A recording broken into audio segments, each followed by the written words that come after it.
ಸಂಬಂಧಿಕರು ಎಷ್ಟೋ ಜನ ಅಂದ ಇವನಿಗೆ ಏನೋ ಹುಚ್ಚ ಹಿಡಿದ ಕಲಬುರಗಿಯಲ್ಲಿ ಒಂದು ಮನೆ ಕಟ್ಕೊಂಡಿಲ್ಲ, ಅಲ್ಲಿ ಶಾಲೆ ಮಾಡಿ ಏನೋ ಸಾಂಸ್ಕೃತಿಕ ಲೋಕ ಅಂತ ಅದು ಏನು ಲೋಕ ಅಂತ ಅಂತಿದ್ರು.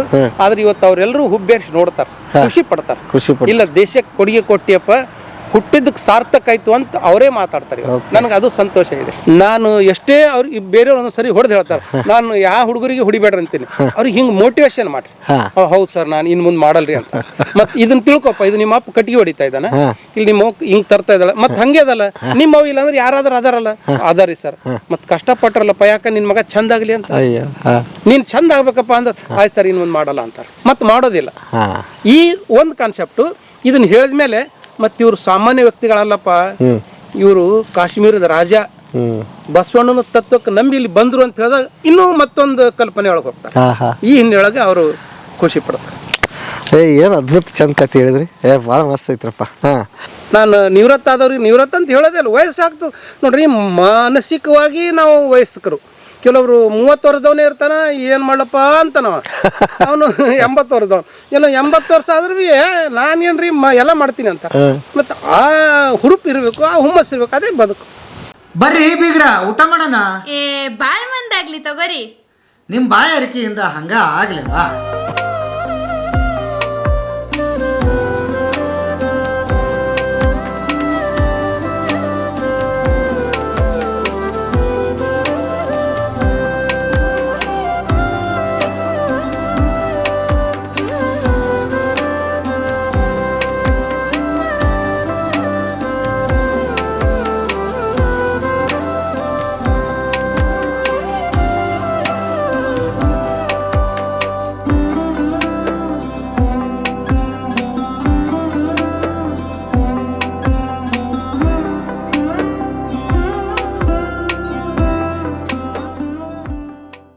ನಮಸ್ತೆ ಗೆಳೆಯರೇ, ಬದುಕಿನ ಬುತ್ತಿಗೆ ತಮಗೆ ಎಂದಿನಂತೆ ಆಧಾರದ ಸ್ವಾಗತ. ನಾನು ಈಗ ಕಲ್ಯಾಣ ಕರ್ನಾಟಕದ ಕಲಬುರಗಿಯಲ್ಲಿ ನಿಂತ್ಕೊಂಡು ಮಾತಾಡ್ತಾ ಇದ್ದೀನಿ. ಇಲ್ಲೊಬ್ಬರು ನಾಡಿಗೆ ಪ್ರಖ್ಯಾತ ಹೆಸರಾದಂಥ ನಮ್ಮ ಜೊತೆಗೆ ರಾಜೇಂದ್ರ ಯರ್ನಾಳ್ ಅವರಿದ್ದಾರೆ. ಈ ಹೆಸರು ಬಹುಶಃ ಎಲ್ಲರೂ ಕೇಳಿರ್ತೀರಿ. ವಚನಗಳಲ್ಲಿ PhD ಮಾಡಿದ್ದಾರೆ. ಅಷ್ಟೇ ಅಲ್ಲದೆ ದೇಶಿ ಕೇಂದ್ರೀಕರಿಸಿ ನಮ್ಮ ಸಾಂಸ್ಕೃತಿಕ ಜಗತ್ತನ್ನು ಮಕ್ಕಳಿಗೆ ತೆರೆದಿಟ್ಟು ಅದರೊಳಗೆ ವಿದ್ಯಾಭ್ಯಾಸ ಮಾಡೋದಕ್ಕೆ ಒಂದು ಶಾಲೆ ಕಟ್ಟಿದ್ದಾರೆ. ಅದ್ಭುತವಾದ ಶಾಲೆ, ಅದನ್ನು ಪರಿಚಯ ಮಾಡಿಸೋದಕ್ಕೆ ಬಂದಿದ್ದೀನಿ. ಎಲ್ಲ ವಿವರನ ಅವರಿಂದನೇ ಕೇಳಿ ಪಡ್ಕೊಳ್ಳೋಣ. ಸರ್ ನಮಸ್ತೆ. ನಮಸ್ಕಾರ. ಭಾಳ ಖುಷಿ ಆಗ್ತಿದೆ ಸರ್ ತಮ್ಮನ್ನು ಭೇಟಿಯಾಗಿ. ನಾನು ಕಲಬುರಗಿಗೆ ಬಂದು, ಯಾಕೆ ಅಂತಂದರೆ ದೊಡ್ಡ ಸಾಧನೆ ತಮ್ಮದು ಅಲ್ವಾ? ಅದರ ಪ್ರತೀಕವಾಗಿ ನಾವು ದೇಶಿ ಕೇಂದ್ರೀಯ ವಸತಿ ಶಾಲೆಯ ಮುಂದೆ ನಿಂತಿದ್ದೀವಿ. ಇದರಿಂದ ಶುರು ಮಾಡಿ ನಿಮ್ಮ ಜರ್ನಿನ ಹೇಗೆ ಸರ್ ಇದು? ಸರ್, ಇದು ನಾನು ವಿದ್ಯಾರ್ಥಿಯಾಗಿದ್ದಾಗ 93ರಲ್ಲಿನೇ ಈ ಜಾನಪದ ಲೋಕ ಇದನ್ನೆಲ್ಲ ಕಟ್ಟಬೇಕಂತ ಕನಸು. ಆ ಜಾನಪದ ಲೋಕದೊಳಗನೆ ವಿದ್ಯಾರ್ಥಿಗಳನ್ನು ಒಂದು ಈ ನಿಟ್ಟಿನೊಳಗೆ ಬೆಳೆಸಬೇಕು, ನಮ್ಮ ದೇಶೀಯತೆಯನ್ನು ಕೇಂದ್ರೀಕರಿಸಿ ಶಿಕ್ಷಣ ನೀಡಬೇಕು ಅಂತ ಕಲ್ಪನೆಯೊಳಗೆ ಇದೊಂದು ಶಿಕ್ಷಣ ಶಾಲೆ ಇದೆ. ಜೊತೆಗೆ ಒಟ್ಟಾರೆ ಇದು ಇರೋದು ಸಾಂಸ್ಕೃತಿಕ ಲೋಕ ಕ್ಯಾಂಪಸ್. ಸಾಂಸ್ಕೃತಿಕ ಲೋಕ ಇದು ಸಾಂಸ್ಕೃತಿಕ ಲೋಕ. ಸಾಂಸ್ಕೃತಿಕ ಲೋಕ ಅಂತ ಯಾಕೆ ಬಂತು ಅಂದಾಗ ಸಂಕ್ಷಿಪ್ತ ಒಂದು ಇದರಲ್ಲಿ ಹೇಳಬೇಕಂದಾಗ, ನಾನು MA ಓದುವಾಗ ಕಲಬುರಗಿ ವಿಶ್ವವಿದ್ಯಾಲಯದ ಒಂದು ಟ್ರಕ್ ಗಟ್ಟಲೆ ವಸ್ತುಗಳನ್ನು ಕೊಟ್ಟಿದ್ದೀನಿ ಸಂಗ್ರಹ ಮಾಡಿ. ಅದನ್ನು ನೋಡಿ ಡಾಕ್ಟರ್ MS ಲಟ್ಟಿಯವರು ಅವಾಗ ಏನು ಹೇಳಿದರು, ರಾಮನಗರದಲ್ಲಿ HL ನಾಗೇಗೌಡರು ಜಾನಪದ ಲೋಕ ಮಾಡಿದ್ದಾರೆ ನೋಡ್ರಿ ಅಂತ ಹೇಳಿದರು. ನಾನು ವಿದ್ಯಾರ್ಥಿಯಾಗಿದ್ದಾಗ ಹೋಗಿದ್ದೆ. ನಾನು ನಾಗೇಗೌಡರು ಕೂತಿದ್ರು ಕೋಲು ಹಿಡ್ಕೊಂಡು, ವಯಸ್ಸಾಗಿತ್ತು ಅವ್ರಿಗೆ. ಏನು ಬಂದಿ ಅಂತ ಕೇಳಿದರು. ಇಲ್ಲ ಸರ್, ಹಿಂಗೆ ಲಟ್ಟಿಯವ್ರು ಕಳಿಸಿದಾರ, ಜಾನಪದ ಲೋಕ ನೋಡ್ಲಿಕ್ಕೆ ಬಂದೆ. ನಾನು ನೋಡಿದ್ರೆ ನೋಡಿದೆ, ಏನು ಅನ್ನಿಸ್ತು, ಭಾಳ ಖುಷಿ ಆಯ್ತು ಅಂದೆ.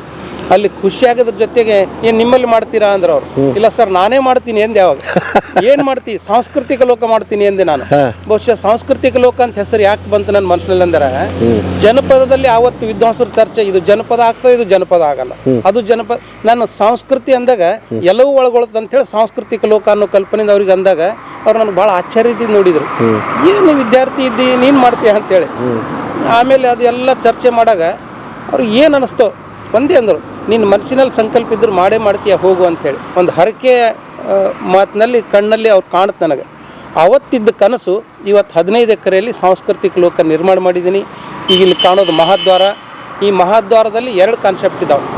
ಈ ಕಡೆ ಬಲಗಡೆಗೆ ಪ್ರಕೃತಿ, ಎಡಭಾಗದಲ್ಲಿ ಶಿಕ್ಷಣ. ಅಂದರೆ ಗುರುಕುಲ ಪದ್ಧತಿಯಿಂದ ಇವತ್ತು ಶಿಕ್ಷಣ ಎಷ್ಟರ ಮಟ್ಟಿಗೆ ಅಂದ್ರೆ ಅದೇ ಸಂಪೂರ್ಣ ಅದೇ ಒಂದು ನೃತ್ಯ ಅನ್ನೋಂಗೆ ಇಡೀ ದೇಶದ ಮೇಲೆ ಒಂದು ನಾಟ್ಯದ ಚಿತ್ರ ಅಂದ್ರೇನು. ಮೊದಲೇನಿತ್ತು, ಶ್ರೀಮಂತರು ಮಾತ್ರ ಕಲಿತಿದ್ರು. ಇವತ್ತು ಹಂಗಿಲ್ಲ. ರಿಕ್ಷಾ ಹೊಡೆಯೋನು ಇರ್ಬೋದು, ರೈತ ಇರ್ಬೋದು, ಮಕ್ಕಳಿಗೆ ಕಲಿತರು ಸಾಕು ಇವತ್ತು ನರ್ತನ ಆಗ್ತಂತವ್ರು. ಇವತ್ತು MBBS PhD IAS ಎಲ್ಲ ಮಾಡಿದ ಘಟನೆಗಳಾದಲ್ಲ, ಅದಕ್ಕೆ ಗುರುಕುಲದಿಂದ ಇವತ್ತು ಶಿಕ್ಷಣ ದೇಶದ ಮೇಲೇ ನಾಟ್ಯ ಆಗಲಿ ಅನ್ನೋ ಕಲ್ಪನೆಯೊಳಗೆ ಈ ಭಾಗ. ಈ ಕಡೆ ಪ್ರಕೃತಿ ಮತ್ತು ಈ ಕಡೆ ಬ್ರಹ್ಮಾಂಡದ ಕಲ್ಪನೆ ಇದೆ. ಅಲ್ಲಿ ಸೂರ್ಯ ಚಂದ್ರ, ಗಂಡು ಹೆಣ್ಣಿನ ಸೃಷ್ಟಿ, ಬಾವಿ, ಈ ರೀತಿ ಅದು ಬ್ರಹ್ಮಾಂಡದ ಕಲ್ಪನೆ.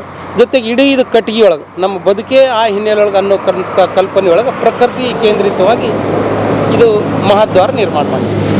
ದ್ವಾರನೇ ಇಷ್ಟು ಅದ್ಭುತವಾಗಿರ್ಬೇಕಾದ್ರೆ ಇನ್ನು ಒಳಗಡೆ ಏನಿದೆ ಅನ್ನೋ ಕುತೂಹಲ ಇದೆ ನನಗೆ. ಇನ್ನೊಂದು ಕುತೂಹಲದ ಪ್ರಶ್ನೆ ಇದೆ ಸರ್. ನಾನು ಶುರುನಲ್ಲಿ ಹೇಳ್ತಿದ್ದೆ, ನೀವು PhD ಮಾಡಿದಿರಿ ವಚನಗಳಲ್ಲಿ. ಯಾವ ವಚನಗಳು, ಯಾರ್ದು ಸರ್? ಪೂರ್ಣಜ್ಞ ವಚನಗಳು ಅಂತ ಹುಬ್ಬಳ್ಳಿ 3000 ಮಠದ ಜಗದ್ಗುರುಗಳು.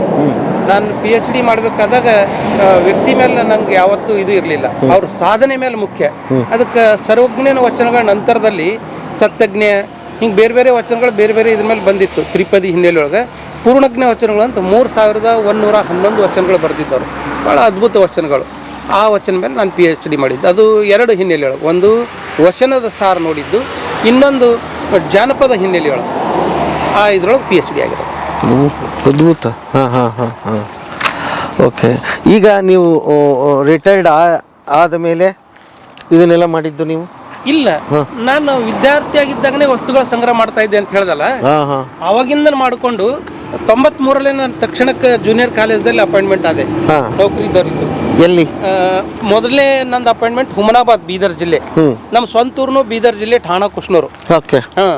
ಆಮೇಲೆ ಇದು ಸಾಂಸ್ಕೃತಿಕ ಲೋಕ ಮಾಡೋ ಕನಸಿತ್ತಲ್ಲ, ಆ ಕನಸಿಂದ ನಾನು ಸಹಾಯಕ ನಿರೀಕ್ಷಕನಾಗಿ ಕರ್ನಾಟಕ ಸಂಸ್ಕೃತಿ ಇಲಾಖೆಯಲ್ಲಿ 12 ವರ್ಷ ಕೆಲಸ ಮಾಡೀನಿ. ಅಲ್ಲಿ ಜಿಲ್ಲಾಧಿಕಾರಿಗಳ ಸಂಪರ್ಕ ಆದಾಗ ಇದೆಲ್ಲ ಕನಸು ಹೇಳಿದ್ದೆ ನಾನು. ಅವ್ರು ಸರ್ಕಾರಿ ಜಾಗನೇ ಕೊಡಿಸ್ತೀನಿ ಅಂತ ಹೇಳಿದರು, ಎಲ್ಲೋ 1-2 ಎಕರೆ. ಆದರೆ ಅದು ಯಾವುದು ನನಗೆ ಹೊಂದಾಣಿಕೆ ಆಗಲಿಲ್ಲ. ಅಲ್ಲಿ ಯಾರೋ ಇರ್ತಿದ್ರು. ಹಾಗಾಗಿ ಇದು ಖರೀದಿ ಮಾಡಿದೆ 2003ರಲ್ಲಿ. ನಿಮ್ಮ ಸ್ವಂತ ನೀವು ದುಡಿದು ನಿಮ್ಮ ದುಡ್ಡಲ್ಲಿ ದುಡಿದಿದ್ದು 15 ಎಕರೆ ಜಮೀನು? 15 ಎಕರೆ ಅಂದರೆ ಪ್ರಾರಂಭದಲ್ಲಿ 4 ಎಕರೆ ಮಾಡಿದ್ವಿ. 4 ಎಕರೆ ಅವಾಗ 40,000 ತಗೊಂಡಾಗ ಭಾಳ ಕಾಸ್ಟ್ಲಿ ಐತೆ ಅಂತಿದ್ರು ಜನ. ಇವಾಗ ಈಗ ಇದು 40 ಲಕ್ಷಕ್ಕೆ ಎಕರೆ ಇದೆ. ಓಕೆ. ಅಲ್ಲ, ಭಾಳ ಕುತೂಹಲದ ಇನ್ನೊಂದು ಪ್ರಶ್ನೆ ಕೇಳ್ಬಿಡ್ತೀನಿ. ತುಂಬಾ ಜನಕ್ಕೆ ಏನು ಆಸೆ ಇರುತ್ತೆ ಸರ್, ದುಡಿದ ತಕ್ಷಣ ಒಂದು ಚಂದಾಗ ಮನೆ ಕಟ್ಟೋಣ, ಒಂದು ಕಾರ್ ತಗೊಳ್ಳೋಣ. ನಮ್ಮಲ್ಲಿ ನಮ್ಮ ಸಂಬಂಧಿಕರು ಎಷ್ಟೋ ಜನ ಅಂದಾರ, ಇವನಿಗೆ ಏನೋ ಹುಚ್ಚ ಹಿಡಿದ ಕಲಬುರಗಿಯಲ್ಲಿ ಒಂದು ಮನೆ ಕಟ್ಕೊಂಡಿಲ್ಲ, ಅಲ್ಲಿ ಶಾಲೆ ಮಾಡಿ ಏನೋ ಸಾಂಸ್ಕೃತಿಕ ಲೋಕ ಅಂತ ಅದು ಏನು ಲೋಕ ಅಂತ ಅಂತಿದ್ರು. ಆದ್ರೆ ಇವತ್ತು ಅವರೆಲ್ಲರೂ ಹುಬ್ಬೇರಿಸಿ ನೋಡ್ತಾರೆ, ಖುಷಿ ಪಡ್ತಾರೆ. ಇಲ್ಲ, ದೇಶಕ್ಕೆ ಕೊಡುಗೆ ಕೊಟ್ಟಿಯಪ್ಪ, ಹುಟ್ಟಿದ್ದಕ್ಕೆ ಸಾರ್ಥಕ ಆಯ್ತು ಅಂತ ಅವರೇ ಮಾತಾಡ್ತಾರೆ. ನನಗೆ ಅದು ಸಂತೋಷ ಇದೆ. ಅಂದ್ರೆ ನಾನು 23 ವರ್ಷ, ಇದು 30 ವರ್ಷ ಹಿಂದೆ ಕಂಡಂತ ಕನಸು ಇವತ್ತು ಸಾಕಾರ ಆಗ್ತಾ ಇದೆ ಅನ್ನೋದು ಸಂತೋಷ. ಇಲ್ಲೆಲ್ಲ ಶಿಲ್ಪಗಳು ಇದಾವೆ ಸರ್. ಇವು ಶಿಲ್ಪಗಳು 2016ರಲ್ಲಿ ಶಿಲ್ಪಕಲಾ ಅಕಾಡೆಮಿ ಬೆಂಗಳೂರು ವತಿಯಿಂದ ಒಂದು ಮಾಡಿದೆವು, ಸಂಪ್ರದಾಯ ಮತ್ತು ಸಮಕಾಲೀನ ಶಿಲ್ಪಕಲೆಗಳು ಅಂತ ಹೇಳಿ. ಇವೆಲ್ಲ ಮಾಡ್ರನ್ ಆರ್ಟ್, ಸೃಜನಶೀಲ. ಆಮೇಲೆ ಅಲ್ಲಿ ಒಳಗೆ ಕಾಣತಕ್ಕಂಥದ್ದು ಗಣೇಶ ವಿಗ್ರಹ, ಒಳಗಡೆ ಇರ್ತಕ್ಕಂಥ ಸರಸ್ವತಿ. ಬಹುಶಃ ನೀವು ಹೊರಗಡೆ ಇದು ನೋಡಿಲ್ಲ, ನಮ್ಮ ಲಾಂಛನದ ಒಂದು ಚಿತ್ರ ಇತ್ತು, ನೋಡಿದೆ, ಬಹಳ ಅದ್ಭುತ. ಎಲ್ಲ ಕೇವಲ 10 ದಿವಸದಲ್ಲಿ ಮಾಡಿರೋದು. 10 ದಿವಸ ಇಲ್ಲೇ ಮಾಡಿರೋದು, ಕ್ಯಾಂಪ್ ಮಾಡಿ ಇಲ್ಲೇ ಸೃಷ್ಟಿ ಮಾಡಿರೋದು. ಕಲಾವಿದರನ್ನ ಕರ್ಕೊಂಡು ಬಂದು ಅವರೆಲ್ಲ 30 ಜನ ಕಲಾವಿದರು, ಹಿರಿಯರು 15 ಜನ, ಕಿರಿಯರು 15 ಜನ, ಒಟ್ಟು 30 ಜನ ಕಲಾವಿದರು. ಅವ್ರದ್ದು ಎಷ್ಟು ಸಾಧನೆ ಕೊಂಡಾಡಿದ್ರು ಕಡಿಮೆನೆ. ಯಾಕಂದಾಗ ಉದ್ಘಾಟನೆ ಆಯ್ತು, ನೆಕ್ಸ್ಟ್ ಮಳೆ ಬರ್ಲಿಕ್ಕೆ ಪ್ರಾರಂಭ ಆಯ್ತು. ಆದ್ರೂ ಗುಡಿಸಲು ಹಾಕಿದಂಗೆ ಹಿಂಗೆ ಪ್ಲಾಸ್ಟಿಕ್ ಹಾಕಿದೀವಿ, ಅದರಲ್ಲೇ ಮಾಡಿದಾರೆ ಮತ್ತು ಅದ್ಭುತ ಕಲೆಗಳನ್ನು ಸೃಷ್ಟಿ ಮಾಡಿದ್ದಾರೆ. ಈಗ ನಾವು ಇಲ್ಲಿಂದ ಬಂದ ತಕ್ಷಣ ಈ ಕಡೆ ಆಗೋದು ಕಿಷ್ಕಿಂಧ ಬೆಟ್ಟ, ರಾಮಾಂಜನೇಯ ಒಂದು ಮಂದಿರ. ಇಲ್ಲಿ ನಾವು ನಮ್ಮ ದೇಶಕ್ಕಾಗಿ ಹೋರಾಡದಂಥ ವೀರರ ಸ್ಮರಣಾರ್ಥ ಅಮರ್ ಜವಾನ್ ಒಂದು ಸ್ಮಾರಕ, ಮತ್ತೆ ಕಾರ್ಗಿಲ್ದಲ್ಲಿ ವಿಜಯ ಸಾಧಿಸದ ಸ್ಮರಣಾರ್ಥ ಕಾರ್ಗಿಲ್ ವಿಜಯೋತ್ಸವ. ಜೊತೆಗೆ ಈ ಕಡೆ ರಾಷ್ಟ್ರ ಲಾಂಛನ 4 ಚತುರ್ಮುಖದ ಸಿಂಹದ ಮುಖ, ಇದು ಒಂದು ಸರ್ಕಲ್. ಇಲ್ಲಿ ಇದಕ್ಕೊಂದು ನಮನ ಮಾಡಬೇಕು, ಪುಷ್ಪಾರ್ಚನೆ ಮಾಡಬೇಕು ಅನ್ನೋ ಹಿನ್ನೆಲೆಯೊಳಗೆ ಸದಾ ಅವ್ರಿಗೆ ಸ್ಮರಣೆ ಮಾಡಬೇಕು ಅನ್ನೋ ಕಲ್ಪನೆ.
ನಾವು ಎಲ್ಲ ಬಡತನದಿಂದ ಬಂದವರೇನೆ.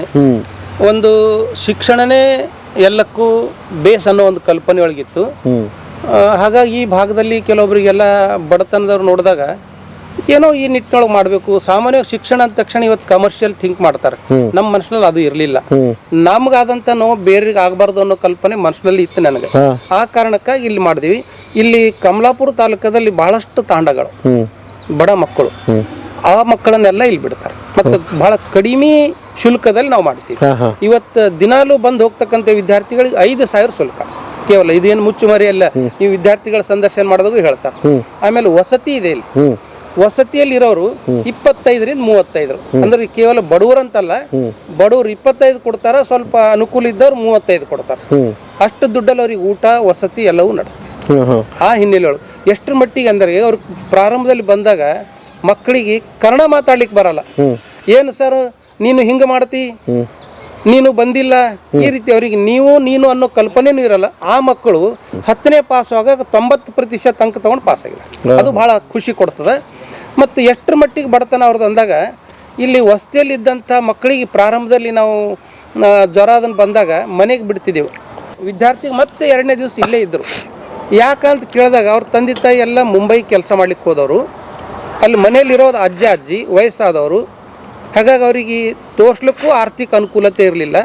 ಮತ್ತೆ ಇಲ್ಲಿ ಬಂದಾಗ ನಾವು ಹೇಳಿದೆವು ನಮ್ಮಲ್ಲೇ ವೈದ್ಯಕೀಯ ವ್ಯವಸ್ಥೆ ಮಾಡೋಣ, ಹಾಗಾಗಿ ಫಸ್ಟ್ ಏಡ್ ಬಾಕ್ಸ್ ಅದನ್ನೆಲ್ಲ ಇಟ್ಟು ಇಲ್ಲೇ ತೋರಿಸ್ತೀವಿ ಅಂತ ಬಡ ಮಕ್ಕಳಿಗೆ ನಾವು ಶಿಕ್ಷಣ ಕೊಡ್ತಾ ಇದ್ದೀವಿ. ಅದಕ್ಕೆ ಆರ್ಥಿಕ ಸಂಪನ್ಮೂಲ ಕೆಲವೊಬ್ಬರು ಧನ ಸಹಾಯ ಕೊಡ್ತಾರೆ, ಕೆಲವೊಬ್ಬರು ಧಾನ್ಯಗಳು ಕೊಡ್ತಾರೆ. ಈ ರೀತಿಯೊಳಗೆಲ್ಲ ಸಂಗ್ರಹ ಮಾಡಿ ಜೊತೆಗೆ ನನ್ನ ಪೆನ್ಷನ್ ಇವೆಲ್ಲವೂ ನಾವು ಅದಕ್ಕೇ ಹಾಕ್ತೀವಿ. ನಮ್ಗೆ ಸಂತೋಷ ಇದೆ. ಹೌದಾ? ನಿಮ್ಮ ಫುಲ್ ಪೆನ್ಷನ್ ಇಲ್ಲಿ ಎಲ್ಲವೂ ಹಾಕಲ್ಲೇ ಮಾಡೋದು. ಯಾಕಂದ್ರೆ ನಮ್ಗೆ ಕೆಲವೊಂದು ಸರ್ತಿ ಆ ಶುಲ್ಕದಿಂದ ಬರೋ ಹಣ ಸಾಕಾಗೋದಲ್ಲ.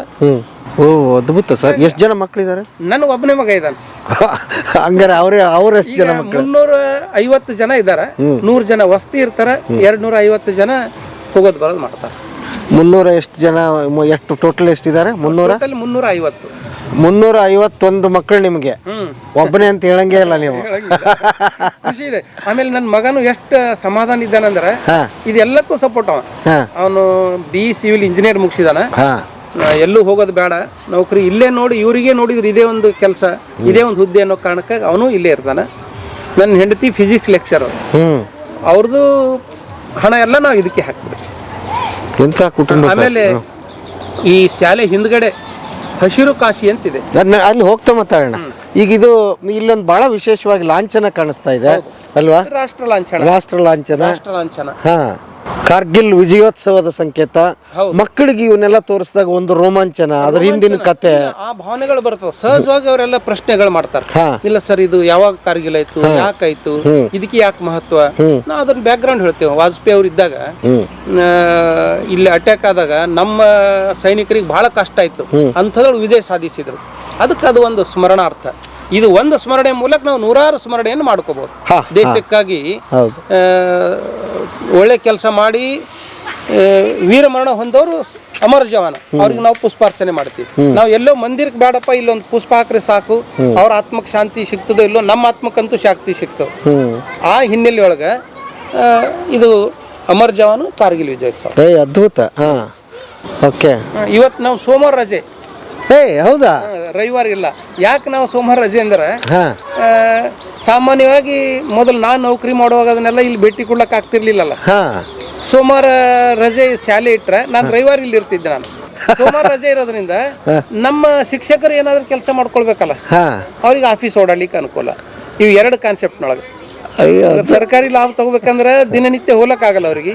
ಇವತ್ತು ಸೋಮವಾರ ದಿವಸ ಸರ್ಕಾರಿ ಕೆಲಸಗಳು ಮಾಡ್ಕೊ. ಇದು ಪಕ್ಕ ಖಾಸಗಿನ ಅಥವಾ ಅಪಿಡೇಟ್ ಏನಾದ್ರು? ಖಾಸಗಿ. ಹೌದಾ? ಯಾವ್ದು ಅನುದಾನ ಇಲ್ಲ. ಅನುದಾನ ಇಲ್ಲ. ನಮ್ಮ ಸ್ವಯಂ ಬಲದ ಮೇಲೆ. ಬಟ್ ಪರೀಕ್ಷೆಗಳು, ಅವ್ರ ತರಗತಿಗಳು ಎಲ್ಲ ಸರ್ಕಾರದ ನಿಯಮ. ಮತ್ತೆ ಸರ್ಕಾರದ ನಿಯಮ ಬಂದಾಗ ಸೋಮವಾರ ರಜಾ ಬರಲ್ವಲ್ಲ, ಹೇಗೆ?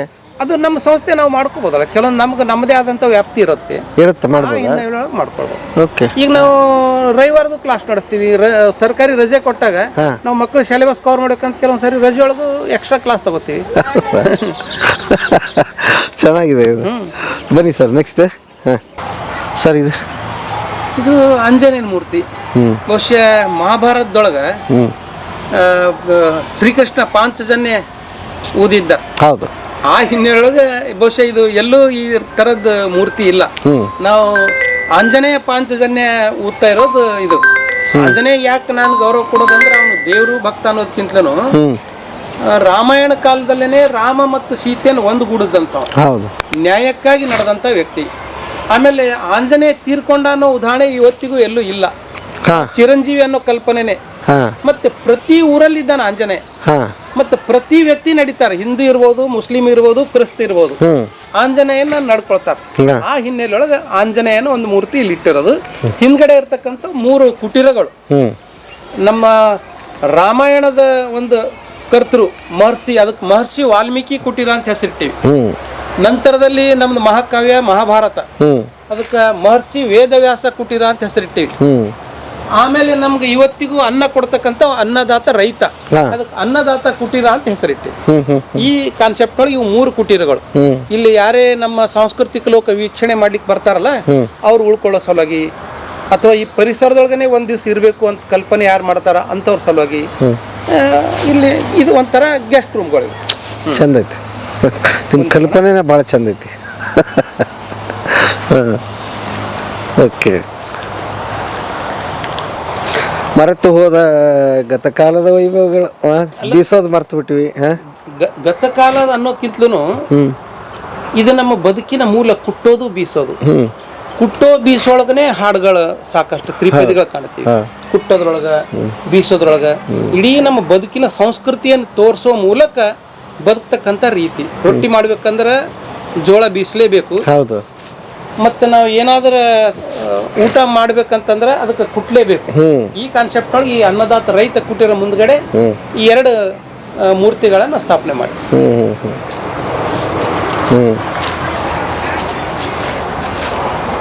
ಚಂದ ಐತಿ. ಅವನ ಹತ್ರ ಮಾತಾಡ್ಬೇಕು ಅಂತ ಅನ್ಸುತ್ತೆ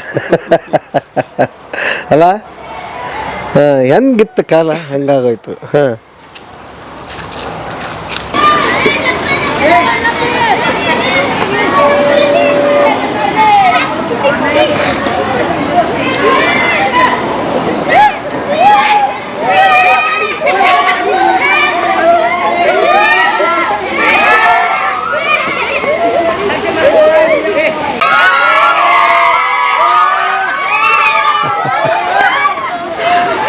ಬರ್ರಿ ಬರ್ರಿ.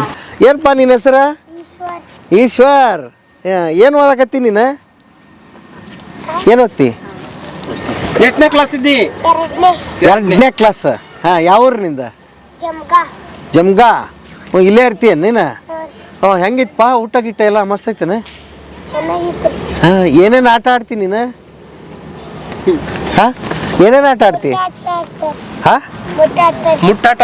ಮುಟ್ಟಾಟ, ಮುಟ್ಟಾಡೋದು. ಓ ಮುಟ್ಟಾಡೋದು. ಓ ಮರ್ತೇ ಹೋಗ ನೋಡಪ್ಪ ನಮಗೆಲ್ಲ ಈಗ. ಹಾಂ, ಮತ್ತೆ ಹೆಂಗೈತೆ ಸಾಲಿ? ಸರ್ ಹೆಂಗದಾರ?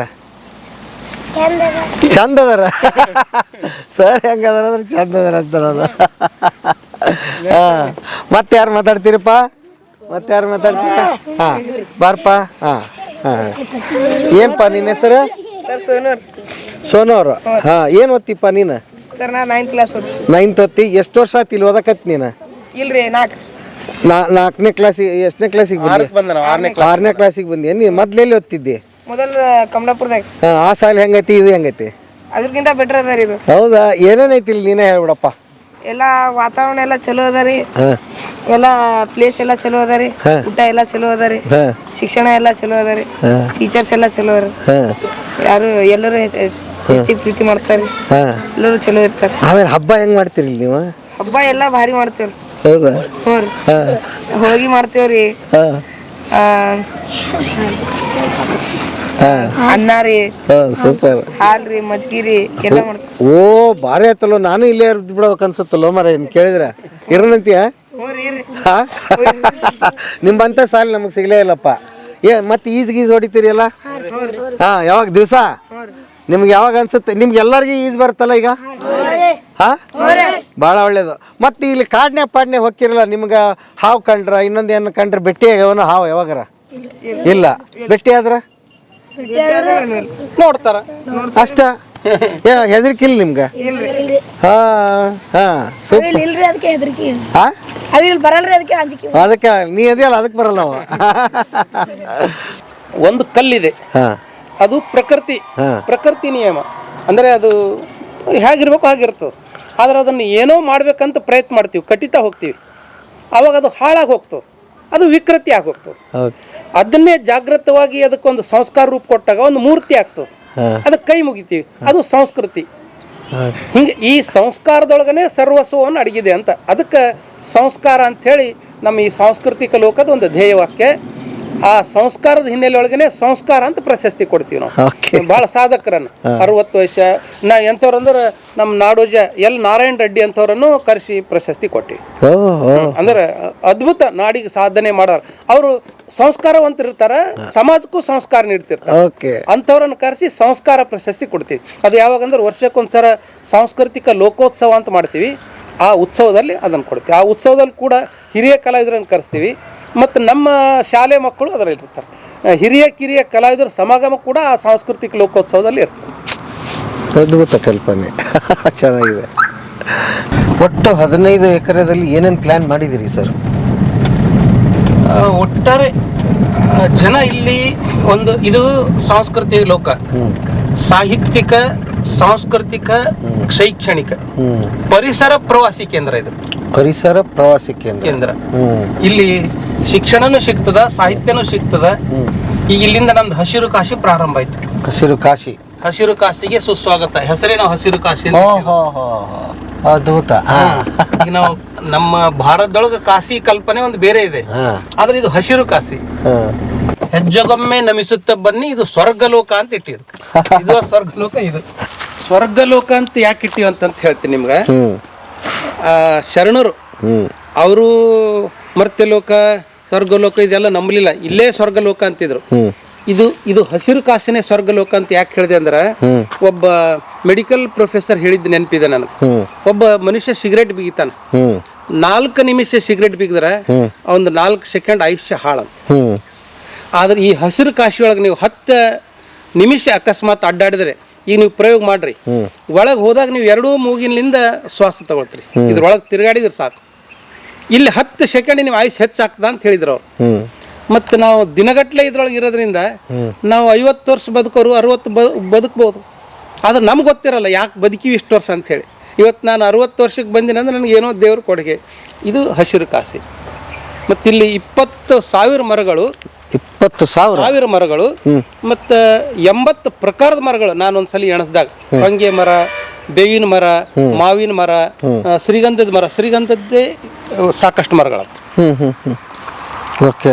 ಸೊ ಹುಡುಗರಿಗೆ ನೋಡ್ತಾ ಅದ್ರ ಗಿಡಗಳ ಪರಿಚಯ ಆಗುತ್ತೆ, ಅದ್ರ ಗುಣಗಳ ಪರಿಚಯ ಆಗುತ್ತೆ. ಆಮೇಲೆ ಇಲ್ಲಿ ಈ ಹಸಿರು ಕಾಶಿ ಒಳಗೆ ಕಾಯಕ ಶರಣ ಲೋಕ ಅಂತ ಮಾಡಿ ಅಲ್ಲಿ ಕರ್ಕೊಂಡು ಹೋಗ್ತೀನಿ. ಓಕೆ. ಆಮೇಲೆ ಈ ಹುಡುಗರಿಗೆ ಇಲ್ಲಿ ಬರೋದಕ್ಕೆ ಸಮಯ ಕೊಡ್ತೀರಾ? ಅವ್ರು ಯಾವಾಗ ಬೇಕಾದ್ರೂ ಬರ್ತಾರೆ. ಆಮೇಲೆ ಇಲ್ಲಿ ಈ ಮರಗಳದ ಇನ್ನೊಂದು ವಿಶೇಷತೆ ಹೇಳ್ತೀನಿ. ಈ ಮರಗಳು ಹೆಚ್ಚಿನ ಮರಗಳ ವಿದ್ಯಾರ್ಥಿಗಳೇ. ಹೌದಾ? ನಾವು ಲೇಬರ್ಗೆ ಏನ್ ಮಾಡ್ತೀವಿ ಅಂದ್ರೆ ಬರೀ ತೆಗ್ದು ತೋಡ್ಸೋ ಸಲುವಾಗಿ ಮಾತ್ರ ಕೆಲಸ ತಗೊಳ್ಳೋದು. ಇನ್ನುಳಿದು ಮರಗಳನ್ನು ಹಚ್ಚಿ ನೀರ್ ಹಾಕೋದು ಅವ್ರದೇ. ಇದು ನಂದು ಮರ ಅನ್ನೋ ಒಂದು ಕಲ್ಪನೆ ಅವರಿಗಿದೆ. ನಾನು ಹಚ್ಚಿದ್ದು. ಹೌದು, ಖುಷಿ ಅವರಿಗಿದೆ, ಸಂತೋಷ. ನನ್ನ ಜೊತೆಗೆ ಮರನು ಬೆಳೀತಾ ಇದೆ ಅನ್ನೋದು. ನೀವು ಇನ್ನೊಂದು ಹೇಳ್ತಿದ್ರಿ ಈ ಮುಂಚೆ, ಮಕ್ಕಳಿಗೆ ಹಬ್ಬಗಳನ್ನ ಪರಿಚಯ ಮಾಡಿಸ್ತೀವಿ ನಾವು. ಹಬ್ಬಗಳು ಈಗ ದೀಪಾವಳಿ ಹಬ್ಬ ಅಂದ ತಕ್ಷಣ ಕೇವಲ ಹಬ್ಬ ಪಟಾಕಿ ಹಾರಿಸೋದು ಇಷ್ಟು ಮಾತ್ರ ಇದೆ. ಆ ದೀಪಾವಳಿ ಯಾಕೆ ಆಚರಣೆ ಮಾಡಬೇಕು, ಅದ್ರ ಸಂಕಲ್ಪ ಏನು, ಆರೇ ರೀತಿ ಹೋಳಿ ಆಚರಣೆ ಬರೋದು. ಹೋಳಿ ಬಂದಾಗ ಇವತ್ತು ಬೈಗಳ ಪದಗಳಿಲ್ಲ, ಹೋಳಿದೊಳಗೆಲ್ಲ ಬೈತಿದ್ರು. ನಮ್ಮ ಸಂಸ್ಕೃತಿ ಒಳಗೆ ಅದನ್ನು ಸ್ವೀಕಾರಾರ್ಹ. ಬೈಗಳ ಕೂಡ ಹೌದು. ಈಗ ನಾವು ಹೋಳಿ ಸಂದರ್ಭದಲ್ಲಿ ನಿಮ್ಮ ಮನೆಗೆ ಬಂದು ನಿಮ್ಗೆ ಬೈದು ಬಬ್ಬಿ ಹೊಡೆದಾಗ ನೀವು ನಮ್ಗೆ ದುಡ್ಡು ಕೊಡ್ತಿದ್ರಿ. ನಮ್ಮ ಭಾಗದಲ್ಲಿ ಇದೆ ಅದು, ಬಹುಶಃ ಎಲ್ಲ ಕಡೆಗೂ ಇದೆ. ನಮ್ಗೆ ದುಡ್ಡು ಸಾಲದೇ ಇದ್ರೆ ಇನ್ನೂ ಬಬ್ಬಿ ಹೊಡೆದು ನಿಮ್ಗೆ ಹೆಚ್ಚಿಗೆ ಬೈದ್ರೆ ಇನ್ನೂ ಒಂದು 100 ರೂಪಾಯಿ ಹೆಚ್ಚು ಕೊಡ್ತಿದ್ರಿ. ಮತ್ತೆ ಇದನ್ನ ಸ್ವೀಕಾರ ಮಾಡಿದ್ದು. ಇಂಥ ಹೋಳಿ ಸುಡೋದು ಯಾಕ ಅಂದ್ರ ಕಾಮವನ್ನು ಸುಟ್ಟು ನೇಮದೊಳಗೆ ನಡಿಬೇಕು ಅಂತಕ್ಕಂಥದ್ದೇ ಕಾಮದಹನ. ಅಂತ ಆಚರಣೆಗಳು ಮಾಡ್ತೀವಿ. ಎಳಮಾಸಿ ರೈತರ ದೊಡ್ಡ ಹಬ್ಬ. ಇಲ್ಲಿ ಹೊಲದೊಳಗನೆ ಅಡಿಗೆ ಮಾಡೋದು, ಹುಡುಗರು ಅಡಿಗೆ ಮಾಡೋಗೆಲ್ಲ ಇನ್ವಾಲ್ವ್ ಆಗೋದು, ಇಲ್ಲೇ ಹೊಲದೊಳಗ ಎಳಮಸಿ ಹಾಡುಗಳು ಹಾಡ್ತಾ ಊಟ ಮಾಡೋದು, ಈ ರೀತಿ ಆಚರಣೆ. ಪ್ರತಿ ಒಂದು ನಮ್ಮ ಭಾರತೀಯ ಸಂಸ್ಕೃತಿಯಲ್ಲಿ ಇರ್ತಕ್ಕಂಥ ಹಬ್ಬಗಳು ಜಯಂತಿಗಳು ಎಲ್ಲವನ್ನೂ ನಾವು ಆಚರಣೆ ಮಾಡ್ತೀವಿ. ಓಕೆ. ಅದು ಅದ್ಭುತ. ಬೇರೆ ಕಡೆ ಕಾಟಾಚಾರಕ್ಕೆ ಇವತ್ತು ಶಂಕರಾಚಾರ್ಯ ಜಯಂತಿ ಇರ್ಬೋದು, ಕನಕ ಜಯಂತಿ ಇರ್ಬೋದು, ಮಾಡಬೇಕು ಅಂತ ಮಾಡ್ತಾರೆ. ಇಲ್ಲ ನಾವು ಈಗ ಕನಕ ಜಯಂತಿ, ಕನಕನ ಮಹತ್ವ ಹೇಳಿ ಜಯಂತಿ ಮಾಡ್ತೀವಿ, ಅದಕ್ಕೆ ಸೀಮಿತ ಕೊಡ್ತೇವೆ. ಈ ಹಿನ್ನೆಲೆಯೊಳಗೆ ನಮ್ಮಲ್ಲಿ ದೇಸಿ ಕೇಂದ್ರೀಯ ವಸತಿ ಶಾಲೆಯೊಳಗೆ ಕಲಿತಕ್ಕಂಥ ಮಕ್ಕಳು ಸಂಸ್ಕೃತಿಯನ್ನು ತಿಳ್ಕೊಳ್ಳೋ ಮೂಲಕ ಸಂಸ್ಕಾರ ಪಡಿತಾರೆ. ಆ ಹಿನ್ನೆಲೆಯೊಳಗೆ ನಾವು ದೇಶೀಯತೆಯನ್ನು ಕೇಂದ್ರೀಕರಿಸಿ ನಡೆಸ್ತಕ್ಕಂಥ ಶಾಲೆನೇ ದೇಸಿ ಕೇಂದ್ರೀಯ ಶಾಲೆ ಅಂತ ಹೆಸರಿಟ್ಟಿರೋದು. ಇದು ಒಟ್ಟಾರೆ ಸಾಂಸ್ಕೃತಿಕ ಲೋಕ. ಆ ಸಾಂಸ್ಕೃತಿಕದೊಳಗೆ ಗಿಡ ಮರ ಎಲ್ಲನೂ ಬಂತು ಬದುಕಿ. ಆ್ಯಕ್ಚುಲಿ ನನಗನ್ಸುತ್ತೆ ಈ ಒಂದು ಶಾಲೆಯ ಪರಿಪೂರ್ಣ ಎಲ್ಲವನ್ನೂ ನೀವು ಇಲ್ಲಿ ಮಾಡಿದಿರಿ ಅಂತ ಅನ್ಸುತ್ತೆ. ಯಾಕೆ ಅಂದ್ರೆ ಇವತ್ತೆಲ್ಲ ಶಾಲೆ ಇರಬೇಕಾಗಿದ್ದೇ ಹಿಂಗೆ. ಆ ಮಕ್ಕಳಿಗೆ ಭೂಸ್ಪರ್ಶ ಆಗ್ಬೇಕು, ನೀರಿನ ಇವತ್ತು ಏನಾಗಿದೆ, ಮಣ್ಣಾಗ ಆಟ ಆಡ್ಬೇಡ್ರಿ ಅಂತ ಹೇಳಿ ಹುಡುಗರನ್ನ ಹೊಡೆಯೋ ಪರಿಸ್ಥಿತಿಗೆ ಬಂದ್ಬಿಟ್ಟಿದೀವಿ. ನಾನು ಹೇಳ್ತೀನಲ್ಲ, ಕೆಲವೊಂದ್ ಸರ್ತಿ ನಮ್ಮ ಶಿಕ್ಷಕರು ಯಾವ್ದಾದ್ರು ಮಕ್ಳಿಗಿಲ್ಲ ಪೇರೆಂಟ್ ಏನಾದ್ರು ಅಂತಾರ್ರಿ, ಮಕ್ಳಿಗೆ ಯಾಕೆ ಕೆಲಸ ಅಂತಾರಿ ಅಂತಂತಾರ. ನಾನು ಹೇಳ್ತೀನಿ, ಒಂದು ಪಾಲಕರ ಸಭೆ ಮಾಡೋಣ. ಗಾಂಧೀಜಿಯವರು ಶೌಚಾಲಯ ತೊಳೆದಿದ್ರು, ಮತ್ತೆ ನಮ್ಮ ಇನ್ನೊಬ್ರು ತಾಯಿ ರೋಗಿಗಳ ಸೇವೆ ಮಾಡ್ತಿದ್ರು. ಮತ್ತೆ ನಮ್ಮ ಮಕ್ಕಳಿಗೆ ಆ ಕಲ್ಪನೆ ಬೇಕಲ್ಲ. ಈಗ ಮದರ್ ತೆರೇಸಾ ಅವರು, ಮತ್ತೆ ಈ ಕಲ್ಪನೆ ನಮ್ಮ ಮಕ್ಕಳಿಗೆ ಕೊಡ್ಬೇಕಲ್ಲ. ಬರೇ ಇನ್ನೊಂದು ಏನಿರ್ತದೆ, ಮಕ್ಕಳಿಗೆ ನಾವು ಬಾಯಿಂದ ಹೇಳೋಕ್ಕಿಂತಲೂ ಮಾಡಿ ತೋರ್ಸೋದ್ರ ಮೂಲಕ ಅವ್ರು ನೆನ್ಪಿಟ್ಕೊಳ್ತಾರೆ. ಅನುಕರಣೆ ಮುಖ್ಯ. ಹಳೆ ಆಟಗಳು, ಈಗ ಮಕ್ಕಳ ಆಟ ಅಂದ ತಕ್ಷಣ ನಾವು ಬರೀ ಕ್ರಿಕೆಟ್ ಅನ್ನೋದೇ ಒಂದು ಕಲ್ಪನೆ ಇದೆ ಮಕ್ಕಳಿಗೆ. ಇದು ಹೆಣ್ಮಕ್ಳು ಫುಗಡಿ ಅಂತ ಆಡ್ತಿದ್ರು ಮೊದಲು, ಅದನ್ನೇ ಒಂದು ಮೂರ್ತಿ ಕಲ್ಪನೆ ತಕ್ಷಣಕ್ಕೆ ಅವ್ರಿಗೆ ಬರ್ತದೆ. ಪುರಾತನ ಕಾಲದ ಆಟ ಅಂತ ಹೆಂಗ ಆಡೋಣ ನಾವು ಅಂತ ಹೇಳಿ ಆಟ ಶುರು ಮಾಡ್ಬಿಡ್ತಾರೆ. ಅಲ್ಲ, ಅದ್ರ ಹಿಂದೆಲ್ಲ ಬಂದು ನಿಂತು ಫೋಟೋ ತಗೋತಾರ, ಅದೇ ತರ ಆಡ್ತಾರ. ಇಲ್ಲಿ ತಿಂಡಿ ದಾಂಡು ಅವು ಆಟಗಳು ಇಲ್ಲ ನೋಡ್ರಿ. ಇವತ್ತು ಕ್ರಿಕೆಟ್ ಏನ್ ಹೇಳ್ತಾರಲ್ಲ, ನಮ್ಮ ಭಾರತ ದೇಶ ಕ್ರಿಕೆಟ್ ಮೂಲ ಇದೆ ಚಿಣ್ಣಿ ದಾಂಡುನೆ. ಹೌದಾ? ಆ ಕಡೆಯಿಂದ ಚಿಣ್ಣಿ ಎಸಿತಾನ, ಈ ಕಡೆ ಕಟ್ಟಿಗೆಯಿಂದ ಹೊಡಿತಾನ, ಚಿಣ್ಣಂತ ಹಾರೋದು, ಮತ್ತೆ ಓಡಿ ತರೋದು. ಮತ್ತೆ ಕ್ರಿಕೆಟ್ ಅದೇ ಇದಲ್ಲ, ಬಾಲ್ ಎಸಿತಾನ, ಬ್ಯಾಟ್ ಹೊಡಿತಾನ. ಆದ್ರೆ ನಾವು ಮೂರ್ಖರಿದ್ದೇವೆ, ಅದನ್ನ ಅನುಕರಣೆ ಮಾಡಿವಿ, ನಮ್ ತನ ಬಿಟ್ಟಿವಿ. ದುಡ್ಡಿಲ್ಲ ಏನಿಲ್ಲ. ಕ್ರಿಕೆಟ್ ಮೂಲ ಇದು ಚಿಣ್ಣಿ ದಾಂಡು. ಕ್ರಿಕೆಟ್ ಒಂದು ಬೇರೆ ಡೆಫಿನೇಷನ್ ಕೊಟ್ಟರು, ಬೇರೆ ಎಲ್ಲ ಇದು ಮೂಲ ಭಾರತದ್ದು. ಆದ್ರೆ ಅಲ್ಲಿ ಅದಕ್ಕೆ ಅವ್ರು ಹೇಳ್ತಾರಲ್ಲ, ಕ್ರಿಕೆಟ್ ಅಂದ್ರೆ 11 ಜನ ಮೂರ್ಖರ ಆಟ ಅಂತ. ಇದು ಹಂಗಿಲ್ಲ, ನೀವು 4 ಆಡ್ರಿ, 10 ಆಡ್ರಿ, ಯಾರಾದ್ರೂ ಆಡ್ರಿ, ಎಷ್ಟಾದ್ರೂ ಚಿಣ್ಣಿ ಹೆಸರಿ, ಎಷ್ಟಾದ್ರೂ ಕೋಲ್ದಿಂದ ಹೊಡೀರಿ. ಅವನಿಗೆ ಬೇಸ್ತಾರ, ಇವನ್ ಬಾ ಇವನಿಗೆ ಬಾ, ಇಲ್ಲಿ ಬಂಧನನೇ ಇಲ್ಲ. ಆಮೇಲೆ ಓಡಿ ತರವನು ಅವನೇ, ಹಿಡಿಯವನು ಅವನೇ, ಅಥವಾ ಬೇರೆಯವ್ರನ್ನ ಹೋಗ್ಬೋದು. ಈ ಕಲ್ಪನೆಗಳು ಬಹಳ ಅದ್ಭುತ ನಮ್ಮ ಭಾರತದ ಕಲ್ಪನೆಗಳು. ಅದಕ್ಕೆ ನಾವು ಇದು ಎಲ್ಲ ಸಂಸ್ಕಾರ ಆಗ್ಬೇಕು, ಬರ್ಬೇಕು ಅಂತ. ಇನ್ನು ಮುಂದೆ ಹಗ್ಗದ ಆಟ, ಬುಗುರಿ ಆಟ, ಇಲ್ಲಿ ಹಗ್ಗದ ಆಟ, ಹಗ್ಗ ಇತ್ತು ಇದೆ, ಹಿಂಗ್ ಹಿಡಿದು ಹಗ್ಗದ ಆಟದೊಳಗೆ ಎಷ್ಟು ಇವತ್ತು ನಾವು ಜಂಪಿಂಗ್, ರನ್ನಿಂಗ್ ಅಂತೀವಲ್ಲ, ಎಲ್ಲವೂ ಆಟದೊಳಗೆ ಬರೋದು. ಹೆಣ್ಮಕ್ಳಿಗೆ ವಿಶೇಷ ಎಕ್ಸರ್ಸೈಸ್ ಅದು. ಹಗ್ಗ ಆಡೋ ಮೂಲಕ ಹಗ್ಗ ಕಾಲ್ ಕೆಳಗೆ ಬರ್ತಾ ಇವಳು ಜಂಪ್ ಮಾಡ್ತಾಳ.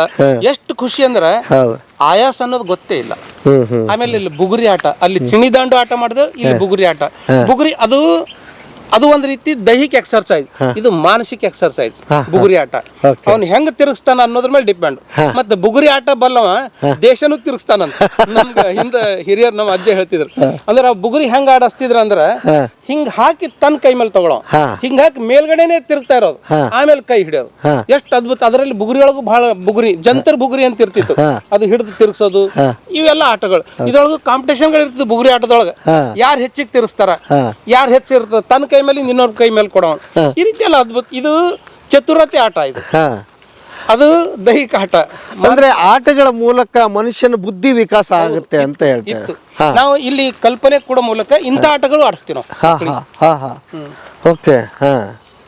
ಆಮೇಲೆ ಇನ್ನೂ ಕೆಲವೊಂದು ಆಗ್ತಾ ಇದೆ. ಈಗ ಅಲ್ಲಿ ಮ್ಯೂಸಿಯಂದಲ್ಲಿ ಇತ್ತಲ್ಲ, ಅಲ್ಲಿ ಈಗ ಇದು ಕೆಲಸ ಅಂಡರ್ ವರ್ಕ್ ದಲ್ಲಿ ಇದೆ. ಈ ಅಜ್ಜಿ ರೊಟ್ಟಿ ಮಾಡ್ತಾ ಇರೋದು, ಈ ಕಡೆ ಅಜ್ಜ ಕಟ್ಟಿಗೆಯಲ್ಲಿ ಒಲೆಗೆ ಹಾಕೋದು.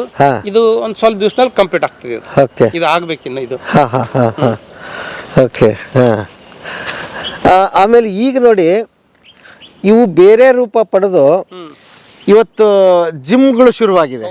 ಈ ಆಟಗಳನ್ನೆಲ್ಲ ಬಿಟ್ಟು ನಾವು ಈ ಆಟಗಳು ಆಡುವಾಗ ಹೆಂಗ ಒಂದು ಕಂಪ್ಯೂಟರ್ ನಾವು ಟೈಮಿಂಗ್ ಕೊಟ್ಟಾಗ ಕ್ಲೋಸ್ ಆಗ್ತದಲ್ಲ, ಇದು ನಮ್ ದೈಹಿಕ ತಾನಾಗೆ ನಿಲ್ಲಿಸ್ತಿತ್ತು. ಇವಾಗ ಹಾರ್ಟ್ ಅಟ್ಯಾಕ್ ಆಗೋದು ಜಿಮ್ ಮಾಡೋದ್ರಿಂದ ನಮ್ ಪುನೀತ್ ರಾಜ್ಕುಮಾರ್ ತೀರ್ಕೊಂಡ್ರಲ್ಲ, ಎಕ್ಸರ್ಸೈಸ್ ಅತಿ ಆಯ್ತು ಅಂತ ಹೇಳ್ತಾರೆ. ಇದು ಹಂಗಲ್ಲ, ನಮ್ಗೆ ಆಯಾಸ ಆದ್ರೆ ಕುಂತ್ ಬಿಡೋರು ಅವು ಆಟವಾಗ.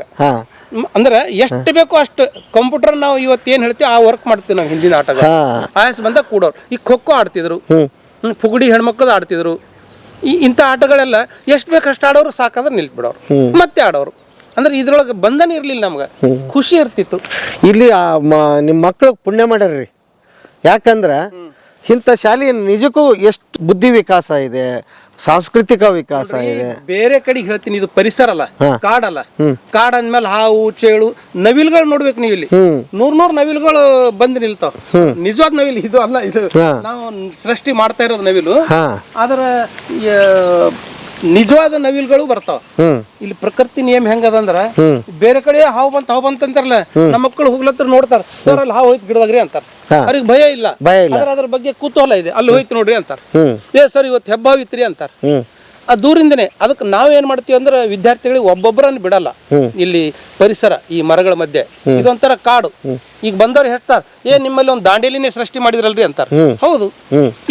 ಈಗ ನೀವು ಸಹಜ ನೋಡಿದಾಗ ನಿಮ್ಗೆ ಏನ್ ಅನಿಸ್ತದ, ತಕ್ಷಣಕ್ಕೆ ಒಬ್ಬ ಒಬ್ಬ ಒಕ್ಕಲಿಗ ಇರ್ಬೋದು, ಕಾರ್ಮಿಕ ಇರ್ಬೋದು, ಕಟ್ಟಿಗೆ ಹೊಡಿತಾ ಇದ್ದಾನ, ಅವನ ಹೆಂಡತಿ ಮನೆಗೆ ತಗೊಂಡು ಹೋಗ್ತಾ ಇದ್ದಾಳ. ಇದು ಸಹಜ ಒಂದು ಕಲ್ಪನೆ, ಇದು ವಾಸ್ತವ. ಆದ್ರೆ ಅವ್ರಲ್ಲ. ಇವು ಮೂಳಿಗೆ ಇದು ಮಾರಯ್ಯ ಅಂತ ಹೇಳಿ ಕಲ್ಯಾಣ ಶರಣರ ಸಂದರ್ಭದೊಳಗೆ ಇದ್ದವ. ಕಾಶ್ಮೀರದ ರಾಜ, ಕಾಶ್ಮೀರದ ರಾಣಿ ಇವಳು. ಬಸವ ತತ್ವವನ್ನ ತಿಳ್ಕೊಂಡು ಕಾಶ್ಮೀರದಿಂದ ಬಸವ ಕಲ್ಯಾಣದಲ್ಲಿ ಬಂದು ಉಳ್ದ. ಆದ್ರೆ ಇಲ್ಲಿ ಕಾಯಕ ತತ್ವ ಇತ್ತಲ್ಲ, ಅದಕ್ಕೆ ಇವನು ಕಟ್ಟಿಗೆ ಹೊಡೆ ಕಾಯಕ ಮಾಡ್ತಿದ್ದ. ಮೂಳಿಗೆ ಮಾರಯ್ಯ ಕಟ್ಟಿಗೆ ಹೊಡೆದು ಅವ್ನ ಹೆಂಡತಿ ತಗೊಂಡು ಹೋಗ್ತಿದ್ರು, ಮಾರ್ತಿದ್ರು. ಅಂದ್ರೆ ಬಸವ ಫಿಲಾಸಫಿ ಅಷ್ಟು ಆಕರ್ಷಿತವಾಗಿತ್ತು. ಇವತ್ತು ನಾವು ಮೊಬೈಲು ಬೇಕಾದ ಸೋಷಿಯಲ್ ಮೀಡಿಯಾ ಇದ್ರೂ ಆಕರ್ಷಿತ ಆಗಲ್ಲ. ಅವತ್ತು ಏನೂ ಇರಲಾದಕ್ಕೆ ಕಾಶ್ಮೀರದ ರಾಜ ಇಲ್ಲಿ ಬಂದು ಕಟ್ಟಿಗೆಯನ್ನು ಮಾರಿ ಬದುಕ್ತಿದ್ದ.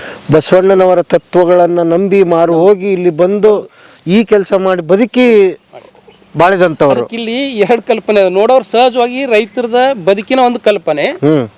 ಅದರ ಬ್ಯಾಕ್ಗ್ರೌಂಡ್ ಕೊಟ್ಟಾಗ ಇವ ಮೂಳಿಗೆ ಮಾರಯ್ಯ ಅಂದಾಗ ಇದು ಅಂತ ಒಂದು ಕಲ್ಪನೆ ಅನ್ನೋದು ನಾವು 12ನೇ ಶತಮಾನಕ್ಕೆ ಹೋಗ್ಬಿಡ್ತೀವಿ. ಹುಡುಗರಿಗೆ ಇದನ್ನ ತೋರಿಸ್ದಂಗ ಆಯ್ತು. ಇದ್ರ ಕತೆ ಹೇಳ್ತೀರಿ? ಎರಡು ರೀತಿ ಕತೆ. ಕೆಲವೊಬ್ರಿಗೆ ಬಹಳ ಅದ್ಭುತವಾದ ಕತೆ ಹೇಳ್ತೀನಿ ನಾನು, ಕೆಲವೊಬ್ರಿಗೆ ಕೇಳಲ್ಲ. ಕೆಲವ್ರು ಪುಸ್ತಕ ಹರಿತಾರೆ, ಮತ್ತೊಂದು ಮಾಡ್ತಾರೆ. ಇಲ್ಲಿ ಬಾ ಅಂತೀನಿ, ಇದೇನದ ಸರ್, ಇದು ನಿಮ್ಮ ಊರಾಗ ನೋಡಿ ಅಂತೀನಿ. ಹ್ಞೂ ಸರ್. ಮತ್ ನಿಮ್ ನವ್ವಪ್ಪ ಏನ್ ಮಾಡ್ತಾರ, ಹೊಲಕ್ ಹೋಗ್ತಾರ್ರಿ. ಹಿಂಗ್ ಎಷ್ಟ್ ಕಷ್ಟ ಪಡ್ತಾರಪ್ಪ ನೋಡ್. ಕಟ್ಟಿಗೆ ತಂದಾಳ ತಲೆ ಮೇಲೆ, ನಿಮ್ಮ ಅವ್ ಕಷ್ಟ ಪಡ್ತಾಳ, ಮತ್ ನಿನಗೆ ಯಾಕೆ ಗೊತ್ತಾಗಲ್ಲಪ್ಪ? ಹೌದ್ರಿ ಸರ್ ಅಂತ ನಾನು ಎಷ್ಟೇ ಅವ್ರಿಗೆ ಬೇರೆಯವ್ರು ಒಂದೊಂದ್ಸರಿ ಹೊಡೆದು ಹೇಳ್ತಾರೆ. ನಾನು ಯಾವ ಹುಡುಗರಿಗೆ ಹೊಡಿಬೇಡ್ರಿ ಅಂತೀನಿ, ಅವ್ರಿಗೆ ಹಿಂಗ್ ಮೋಟಿವೇಶನ್ ಮಾಡ್ರಿ. ಹೌದು ಸರ್, ನಾನು ಇನ್ ಮುಂದ್ ಮಾಡಲ್ರಿ ಅಂತ. ಮತ್ ಇದನ್ನ ತಿಳ್ಕೊಪ್ಪ, ಇದು ನಿಮ್ಮ ಅಪ್ಪ ಕಟ್ಟಿಗೆ ಹೊಡಿತಾ ಇದ್ದಾನ, ಇಲ್ಲಿ ನಿಮ್ಮ ಹಿಂಗ್ ತರ್ತಾ ಇದ್ದಾಳ, ಮತ್ ಹಂಗೆ ಅದಲ್ಲ ನಿಮ್ಮ ಅವ್ ಇಲ್ಲ ಅಂದ್ರೆ ಯಾರಾದ್ರೂ ಅದಾರಲ್ಲ, ಅದಾರಿ ಸರ್. ಮತ್ ಕಷ್ಟ ಪಟ್ರಲ್ಲಪ್ಪ, ಯಾಕ ನಿನ್ ಮಗ ಚಂದ ಆಗ್ಲಿ ಅಂತ. ನೀನ್ ಚಂದ ಆಗ್ಬೇಕಪ್ಪ ಅಂದ್ರೆ ಆಯ್ತು ಸರ್, ಇನ್ ಮುಂದ್ ಮಾಡಲ್ಲ ಅಂತಾರ, ಮತ್ ಮಾಡೋದಿಲ್ಲ. ಈ ಒಂದು ಕಾನ್ಸೆಪ್ಟು ಇದನ್ನ ಹೇಳಿದ್ಮೇಲೆ ಮತ್ ಇವ್ರು ಸಾಮಾನ್ಯ ವ್ಯಕ್ತಿಗಳಲ್ಲಪ್ಪ, ಇವರು ಕಾಶ್ಮೀರದ ರಾಜ, ಬಸವಣ್ಣನ ತತ್ವಕ್ಕೆ ನಂಬಿ ಇಲ್ಲಿ ಬಂದ್ರು ಅಂತ ಹೇಳಿದಾಗ ಇನ್ನೂ ಮತ್ತೊಂದು ಕಲ್ಪನೆ ಒಳಗೆ ಹೋಗ್ತಾರೆ. ಈ ಹಿನ್ನೆಲೆಯೊಳಗೆ ಅವರು ಖುಷಿ ಪಡ್ತಾರೆ. ಏನು ಅದ್ಭುತ ಚಂದ ಕತೆ ಹೇಳಿದ್ರಿ. ಭಾಳ ಮಸ್ತ್ ಐತ್ರಪ್ಪ. ಹಿಂಗ ನೀವು ಈ ಕಾಡನ್ನ ಸುತ್ತೋದು ಗೊತ್ತೇ ಆಗಲ್ಲ ಅವ್ರಿಗೆ, ಹಿಂಗ್ ಕತೆ ಹೇಳ್ಕೊಂತ ಹೊಂಟು ಬಿಡ್ತೀರಿ. ಆಮೇಲೆ ಬೇರೆ ಬೇರೆ ಶಾಲೆ ಮಕ್ಕಳು ಬರ್ತಾರೆ ನಮ್ಮಲ್ಲಿ. ಬೇರೆ ಶಾಲೆ ಮಕ್ಕಳು, ಬೇರೆ ಶಿಕ್ಷಕರು. ಅವಾಗ ನಾವೇನ್ ಮಾಡ್ತೀವಿ, ನಾವ್ ಹೇಳಿಕ್ ಹೋಗೋದಿಲ್ಲ, ಆ ಶಾಲೆ ಶಿಕ್ಷಕರೇ ಹೇಳ್ತಾರೆ. ಅವ್ರು ಒಂದೊಂದ್ ಸರ್ತಿ ಎಕ್ಸ್ಪ್ಲೇನ್ ಮಾಡೋ ನಮ್ಗೆ ಅದ್ಭುತ ಅನಿಸ್ತು. ನಾವ್ ಏನ್ ಕಲ್ಪನೆ ಇಟ್ಟು ಮಾಡಿವಲ್ಲ, ಅದಕ್ಕೆ ಮೀರಿದ ಕಲ್ಪನೆಗಳ ಕತೆ ಹೇಳ್ತಾರೆ ಒಂದ್ಸಾರಿ ಅವ್ರು. ಅದನ್ನು ಕೇಳಿ ಆಶ್ಚರ್ಯ ಅನಿಸ್ತು. ಅಂದ್ರೆ ಮನುಷ್ಯನಿಗೆ ಹೆಂಗ ಕಾವ್ಯ ಅಂತೀವಲ್ಲ, ಎಷ್ಟು ಜನ ಓದ್ರು ಅಷ್ಟು ಅರ್ಥ ಆಗ್ತದೆ ಅಂತ ಹೇಳಿ, ಹಂಗ ಈ ಕಲಾಕೃತಿಗಳು ಎಷ್ಟು ಜನ ನೋಡ್ತಾರೆ ಅಷ್ಟು ಕಲ್ಪನೆಗಳು ಕೊಡ್ತಾರೆ.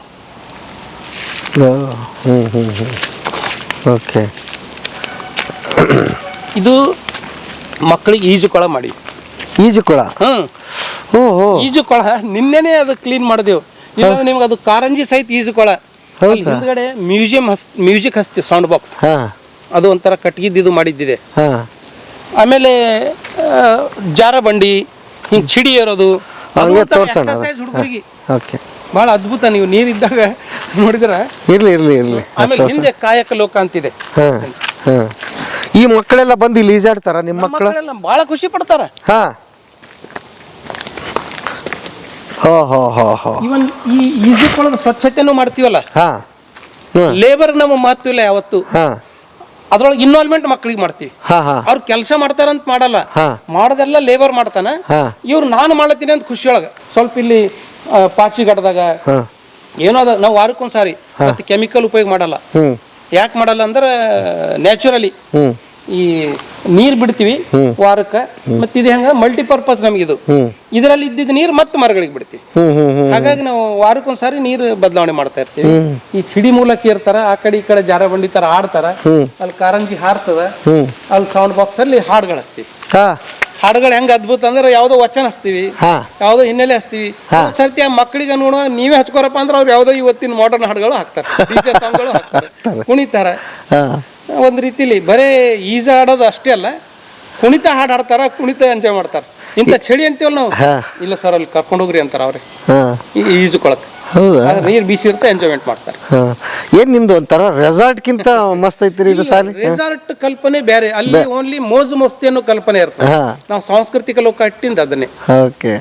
ಇಲ್ಲಿ ಒಂದೇ ಕಲ್ಪನೆ, ಮನುಷ್ಯ ಬೀದಿಯೊಳಗೂ ಕುಣಿತಾನ, ಅದು ಕುಣಿತ ಬೇರೆ, ಸಮಾರಂಭದಾಗೂ ಕುಣಿತಾನ, ಅದು ಕುಣಿತ ಬೇರೆ, ದೇವ್ರ ಮುಂದೆ ಕುಣಿತಾನ, ಅದು ಕುಣಿತ ಬೇರೆ.